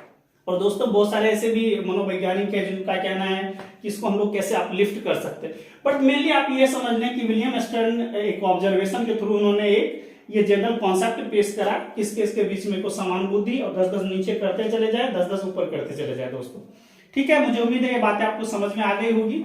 और जब देखिए दोस्तों एक क्वेश्चन आया था, क्वेश्चन में पूछा था कि बताइए कि ये भी 100% और ये भी 100, तो आप बताइए किसका आईक्यू किसके अंतर्गत जाएगा दोस्तों। ये तो सिंपल सी बात है, 100 कर दिया है ना, तो उसका तो ये किस में चला जाएगा, इसके अंदर। मान लीजिए किसी का बोलता है कि उसका एज भी, मेंटल एज भी 5 है और क्रोनिकल एज भी 5 है, तो आप बताएं तो वो किस एज में जाएगा, तो इसमें डाल दीजिएगा दोस्तों 5/5 into 100 becomes 100। तो देखिए दोस्तों 91 और 110 के बीच में ये आता है 100, तो ये क्या आ जाएगा, जनरल इंटेलिजेंस। इस चीज को जरूर याद रखें। 100 से ऊपर होगा तो ऊपर होना स्टार्ट हो जाएगा। मान लीजिए दोस्तों आपको बोलता है कि मेंटल एज है साथियों 120 और क्रोनिकल एज दोस्तों आपको दे देता है कुछ, मान लीजिए मेंटल साथियों दोस्तों इसको बोल दिया कि 10 है और इसको बोल दिया 7 है, कुछ इस टाइप से कर दिया, तो बोलता है कि बताइए इसका आईक्यू क्या होगा। तो क्या करेंगे दोस्तों 7/10 into 100। ये इसको थोड़ा समझना अच्छी बात है दोस्तों। इसको आप कीजिएगा, देख लीजिए 1000 में 100 में करके देख लेते हैं। 1 होता है दोस्तों, फिर कितना आता है 3 पे 0 7 कुछ ज्यादा लग रहा है 4 जा है ना, 140 प्लस आ रहा है, मतलब 135 प्लस जब ही जो आया वो सब प्रतिभाशाली में जा रहा है। इस तरह से आप लोग सोच सकते हैं है ना। अगर मान लीजिए 7 क्रोनिकल मेंटल एज है, 10 क्या है क्रोनिकल एज है, तो दोस्तों इसमें देख लीजिए इसका कितना बन रहा है ना, तो कितना बन जाएगा दोस्तों 49 बनेगा। तो 49 देख लीजिए किसमें है, जड़बुद्धि में है, तो इसमें आ जाएगा है ना। तो इस तरह से आप लोग IQ equals to mental age upon chronological age into 100 करके निकाल सकते हैं। आईक्यू निकालने के बाद उसको क्लासिफाई कर दीजिए कि किस ग्रुप का मेंबर है। मुझे उम्मीद है दोस्तों ये बातें समझ में आगे होगी। अराउंड साइड में 10 करवा दिया आपको साइंटिस्ट या मनोवैज्ञानिक के नाम पे। और देखिएगा दोस्तों क्वेश्चन भर के इसी से पूछता है, तो सो डोंट वरी। और इसकी गारंटी देता हूं कि साथियों आप लोगों को सीडीपी में एक भी शायद ही क्वेश्चन छूटे, अगर छूटेगा भी तो कुछ हो सकता है, वृद्धि विकास वगैरह वाला जो है शायद उससे छूटे, क्योंकि अभी मैंने नहीं करवाया है। थोड़ा सा दोस्तों मैं बता के इस चीज को एंड करता हूं, और आप लोगों को मुझे उम्मीद है कि आप लोग अच्छे से तैयारी करे होंगे, बस आपको एक रिकैप करने की जरूरत थी। साथियों ये देखिए भाषा अर्जन और भाषा एक्विजिशन, भाषा लर्निंग और भाषा एक्विजिशन में क्या अंतर है थोड़ा सा समझ लीजिए। लैंग्वेज एक्विजिशन और लैंग्वेज लर्निंग। लैंग्वेज एक्विजिशन दोस्तों क्या होता है कि जन्मजात होता है, आप उसे इन्वायरमेंट से सीखते हैं, ठीक है। इसके लिए कुछ भी आपको पर्टिकुलर टीचर की जरूरत नहीं है, पर्टिकुलर ग्रामर की जरूरत नहीं है। और ये हम लोग किससे सीखते हैं दोस्तों, अपने वातावरण से, अपने सोसाइटी से ये चीज हम लोग सीखते जाते हैं। थोड़ा सा दोस्तों मेरी कोशिश है कि एक दो और चीज तो आपको समझा दूं। साथियों थोड़ा सा मैं आपको एक बार रिकैप करवा देता हूं। जैसे भाषा अर्जन के बारे में चोम्स्की साहब ने बोला, भाषा अर्जन की क्षमता जन्मजात होती है। भाषा अर्जन में थोड़ा समझ लीजिए, लैंग्वेज एक्विजिशन में दोस्तों ये मातृभाषा हो सकता है, अपने घर की भाषा होगी, वातावरण से सीखेंगे, और ये नेचुरल प्रोसेस है, यानी स्वाभाविक है दोस्तों, ये जन्मजात क्षमता होता है और सहज है इसको सीखना, क्योंकि हम लोग अपने घर परिवार में सीखते हैं बच्चे के रूप में। और दोस्तों ये क्या है कि औपचारिक अनौपचारिक है दोस्तों, अचेतन है, नो कॉन्शसनेस इज देयर, और मातृभाषा तो होगा, इसमें कोई स्कूलिंग की जरूरत है, नो एक्स्ट्रा कौशल की जरूरत है दोस्तों, है ना। तो ये सब चीज दोस्तों नेचुरल प्रोसेस किसमें आएगा, भाषा अर्जन में दोस्तों। और भाषा अधिगम में याद रखिए कि इसमें क्या होता है, किसी लैंग्वेज को जब आप सीखते हैं तो आपका एक टारगेट होता है ना, तो इसलिए इसको बोलते हैं कि टारगेट लैंग्वेज है। उसके बाद इसमें क्या क्या उसके ग्रामर की जरूरत है ना, क्या क्या चीज की जरूरत है, मतलब उसके टूल्स की, इसलिए बोला गया कि ये टारगेट लैंग्वेज है। कौन सा दोस्तों, भाषा लर्निंग में आपको स्कूल की जरूरत पड़ेगी, बात है ना, समृद्ध वातावरण चाहिए, है ना। जितना मान लीजिए कोई इंग्लिश स्पीकिंग कंट्री है और बहुत ही समृद्ध इंग्लिश बोली जाती है, अगर आप ये वहाँ पे पैदाइश होती है, अगर आप वहाँ पे लर्निंग करने जाते हैं तो डेफिनेटली आपके जो इंग्लिश हैं वो काफ़ी ज़्यादा अच्छे हो जाएंगे, है ना दोस्तों। इसमें टीचर की जरूरत होगा, टू बी लर्न करने की जरूरत है आपको, है ना। दूसरी भाषा यानी मातृभाषा छोड़ के बोला जा रहा है, दूसरी भाषा को एक्वायर करेंगे, किताब टीचर की जरूरत है, ग्रामेटिकल आइटम्स की जरूरत है, आपके प्रयास की जरूरत है साथियों, है ना। और प्रयासरत भी रहना पड़ेगा आपको, कॉन्शसनेस भी रहना पड़ेगा, व्याकरण के नियम, भाषा कौशल की जरूरत पड़ेगी, और ये फॉर्मल है दोस्तों, औपचारिक है, आपको सीखना ही पड़ेगा। तो दोस्तों ये मैंने कुछ वो करवा दिया जो काफी ज्यादा इंपॉर्टेंट है दोस्तों। और भी मैं दूसरा वीडियो दूसरे सब्जेक्ट का लेके आऊंगा, लेकिन थोड़ा सा यही मैं करवा दिया हूं कि कुछ छूट ना जाए।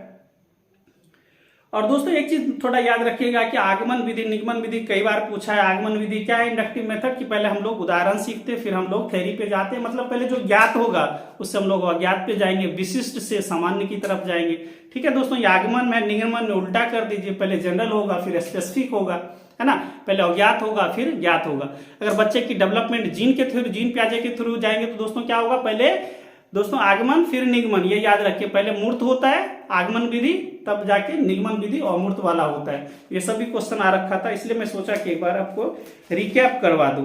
जरूर याद रखिएगा दोस्तों कि जीन प्याजे और वाइगोस्की में जो मेन अंतर है लैंग्वेज के बारे में क्या है।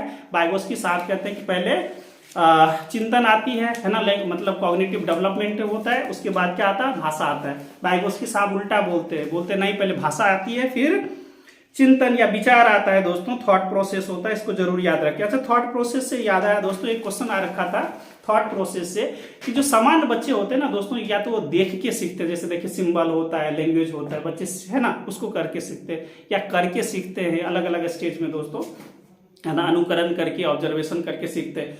लेकिन दोस्तों जब हायर लेवल की बातें बोलेंगे हम लोग, यूनिवर्सिटी लेवल की बातें करेंगे, कॉलेज लेवल की बातें करेंगे साथियों, तो वहां पे हमारा जो मेन लक्ष्य होता है लैंग्वेज लर्निंग का, वो होता है मैथमेटाइजेशन ऑफ द पर्टिकुलर थिंग, या आप कह लें या फिर स्टूडेंट्स कर ले, मतलब उसको क्या है, उसके दिमाग को गणितीयकरण कर देते एक तरह से, मतलब तर्क वितर्क की क्षमता उसमें लाना, ये हमारा मेन मकसद होता है। और ये मैथ में क्वेश्चन भी पूछा था साथियों। मुझे उम्मीद है दोस्तों यहाँ तक आपको बहुत अच्छे से समझ में आ गया होगा। एक चीज मैं करवा के छोड़ देता हूँ दोस्तों, ये याद रखिएगा, वाइगोस्की साहब ने जो बोला था सोशल कल्चरल लैंग्वेज के बारे में, SCL जरूर याद रखें। वाइगोस्की साहब का 3 वर्ड याद रखें, सोशल कल्चर और लैंग्वेज। इनका थ्योरी किस पे बेस्ड है साथियों, सोशल कल्चर पे, सामाजिक सांस्कृतिक सिद्धांत बोला। और दूसरा इनमें लैंग्वेज काफी इंपॉर्टेंट है, क्योंकि इनका कहना है कि लैंग्वेज पहले आता है फिर थॉट प्रोसेस होता है, इसको जरूर याद रखें दोस्तों। जो जीन प्याजे साहब जो हमको बोलते हैं इगोसेंट्रिक स्पीच के बारे में, और वाइगोस्की साहब क्या बोलते हैं, उसको प्राइवेट स्पीच बोलते हैं दोस्तों। प्राइवेट स्पीच 3 टाइप का होता है। पहला है सोशल स्पीच, जो 0 से 2 साल में आता है, जब हम लोग बच्चे जो होते हैं बाबा मामा नाना ये सब कहना शुरू करते हैं। दूसरा होता है दोस्तों प्राइवेट स्पीच होता है। इसी प्राइवेट स्पीच को जीन प्याजे साहब क्या बोलते हैं, ईगोसेंट्रिक। साथियों इसमें क्या होगा, वो खुद से ही बातें करेगा, खुद को ही निर्देश देगा, तुमको ये नहीं करना चाहिए, अपने से पट पट के बोलेगा हमको ये नहीं करना चाहिए, तुमको ये नहीं करना चाहिए, मतलब वो अपने आप से बातें करेगा, जिसको जीन प्याजे क्या बोलते हैं दोस्तों, egocentric. While Vygotsky is saying this is private speech, है ना, यानी व्यक्तिगत वार्ता, अपने आप से बात रहा, सेल्फ इंट्रोडक्शन, सेल्फ आप टॉप कह सकते हैं। और दोस्तों थर्ड स्पीच दिया, और ये जो प्राइवेट स्पीच 3 से 5 साल के लिए बोला। और दोस्तों थर्ड स्पीच है साइलेंट इनर स्पीच, मतलब क्या, जो अंदर भाषा गई है उसे उपयोग करना अपने मन में, मतलब जो हमने भाषा सीखा या जो नॉलेज है उसको अंदर ही अंदर आप, है ना, एक तरह से मन पाठ कर रहे हैं, है ना। तो साइलेंट इनर स्पीच का किसने बोला दोस्तों, ये वाइगोत्स्की साहब। ये दोस्तों क्वेश्चन आ रखा है, यही मैं सोच रहा था कि आपको बता दूं। और दोस्तों इसका लास्ट ये जरूर याद रखिए कि जीन पियाजे साहब ने बोला कि पहले विचार आता है, पहले थॉट प्रोसेस आता है, फिर लैंग्वेज आता है जी। और वाइगोत्स्की साहब बोलते हैं कि नहीं, पहले विचार आता है, थॉट प्रोसेस आता है, फिर लैंग्वेज डेवलपमेंट होता है। एक चीज और लास्ट में बताना चाहता हूं दोस्तों, उसके बाद ये क्लास एंड करूंगा। और आप लोगों के लिए बोलता हूं कि वेरी आप लोगों के लिए बहुत ही मेरी ख्वाहिश है कि आप बहुत अच्छा करें, 130 प्लस स्कोरेंगे और डेफिनेटली करेंगे। जिनका दोस्तों 28-29 को हो गया, आप लोगों को अराउंड 10-12 दिन या उससे ज्यादा मिल रहा है। दोस्तों वाइगोत्स्की साहब क्या करते हैं कि भाषा और जो विचार होता है ना, शुरू में इनिशियल स्टेज में दोनों पैरेलल चलता है। भाषा और विचार एक ही साथ डेवलप तो हो गए। इनका कहना है कि भाषा तो आ ही गया है, उनका तो कहना है कि जन्म हुआ तो भाषा आ गया, उसके बाद विचार होगा। कौन, वाइगोत्स्की साहब। पहले भाषा फिर विचार। इनका कहना जो इनिशियल स्टेज होता है साथियों, वहां पे भाषा और विचार का जो डेवलपमेंट होता है वो पैरेलल होता है, वो साथ साथ ही चलते रहते हैं। जितना लैंग्वेज डेवलपमेंट हुआ उतना उसका थॉट प्रोसेस हुआ। कौन कह रहे हैं, वाइगोत्स्की साहब। भाषा और विचार इंडिपेंडेंट होते हैं बट पैरेलल होते हैं, एक दूसरे से इंडिपेंडेंट है भाषा और विचार, लेकिन वो पैरेलल है। पहली बात बोला शुरुआती साल में। बाद में बोलते हैं 3 से 5 साल में कि भाषा और विचार एक दूसरे के साथ मर्ज हो जाते हैं। 3 से 5 साल में, जिसको जीन पियाजे साहब प्री ऑपरेशनल स्टेज बोलते हैं, उसमें जाके दोनों मर्ज हो जाता है, भाषा और विचार मिल जाते हैं साथियों। इसको जरूर याद रखें कि 0 से 2 साल में भाषा और जो विचार है साथियों वो इंडिपेंडेंटली, है ना, इंडिपेंडेंटली और पैरेलल चलते हैं। और 3 से 5 साल में जाके भाषा और विचार दोस्तों दोनों मर्ज हो जाते हैं। ये किनका कहना है, वाइगोत्स्की साहब का। तो ये दोस्तों कुछ 3 वर्ड था वाइगोत्स्की का, जिन्होंने सोशल स्पीच, प्राइवेट स्पीच और इनर स्पीच की बातें करा। शायद इस टाइप के थोड़ा डिफिकल्ट क्वेश्चन बने तो आपको शायद आए, इसलिए मैंने करवा दिया। दोस्तों आज का सेशन कैसा लगा, और मैंने अपनी तरफ से 100% देने की कोशिश करा, और मुझे उम्मीद है कि आप बहुत बेहतर करेंगे। साथियों अगर आपके पास टाइम नहीं हो तो इसको बढ़ा के, आप स्पीड बढ़ा के आप लोग देख लें। और शायद मैंने जितना 10 से 11 जो भी मनोवैज्ञानिक थे, जो टॉप के थे, है ना, सबको मैंने करवा दिया है। और दोस्तों जरूर याद रखेंगे, जब भी आप पेपर अटेम्प्ट करें तो आपको ये थॉट रखना है कि हमको बच्चे कैसे थिंक करते हैं, बच्चे के लर्निंग्स कैसे होंगे। बच्चे को सेंटर्ड में रख के सारे क्वेश्चन को आप कीजिएगा तो डेफिनेटली आप बहुत अच्छा करेंगे। ठीक है, आपको ये नहीं सोचना है कि हम तो मास्टर्स या पीएचडी करे हुए हैं तो हमको उस लेवल से थॉट रखना है, बिल्कुल वैसा ही नहीं करना है दोस्तों। एक बच्चा कैसे एक्वायर करेगा, बच्चे को सेंटर में रख के, बच्चे के लिए हेल्पफुल हो जो वर्ड या जो रहेगा मटेरियल्स, आपको उसको टिक करना है, उसके अनुसार जाना है। ठीक है, तो मुझे उम्मीद है दोस्तों आप बहुत अच्छा करेंगे, और रियली आप बहुत अच्छा करें। और हैप्पी न्यू ईयर साथियों, आपका 2023 बहुत ही अच्छा हो, और ऐसा ही आप लोगों का प्यार बना रहे दोस्तों। और मेरी कोशिश रहेगी और भी वीडियोस डालूं। अभी दोस्तों मैथमेटिक्स का एक वीडियोस लाऊंगा, ईवीएस का भी वीडियोस आने वाला है, और डेफिनेटली दोस्तों आपको बहुत ही इंस्पायर करेगा, बहुत ही हेल्प करेगा। ठीक है साथियों, तो आज का वीडियोस यहीं पे एंड करता हूं, और मिलते हैं अगले वीडियोस में। डेफिनेटली दोस्तों आप लोग बहुत अच्छा करें। और दोस्तों केवीएस का भी मैंने बहुत मटेरियल इसमें डाल दिया है, और मेरी कोशिश है कि केवीएस का और से और ज्यादा भी कंटेंट लेके आऊं। थैंक यू सो मच दोस्तों, मिलते हैं अगले वीडियोस में। Bye bye, take care.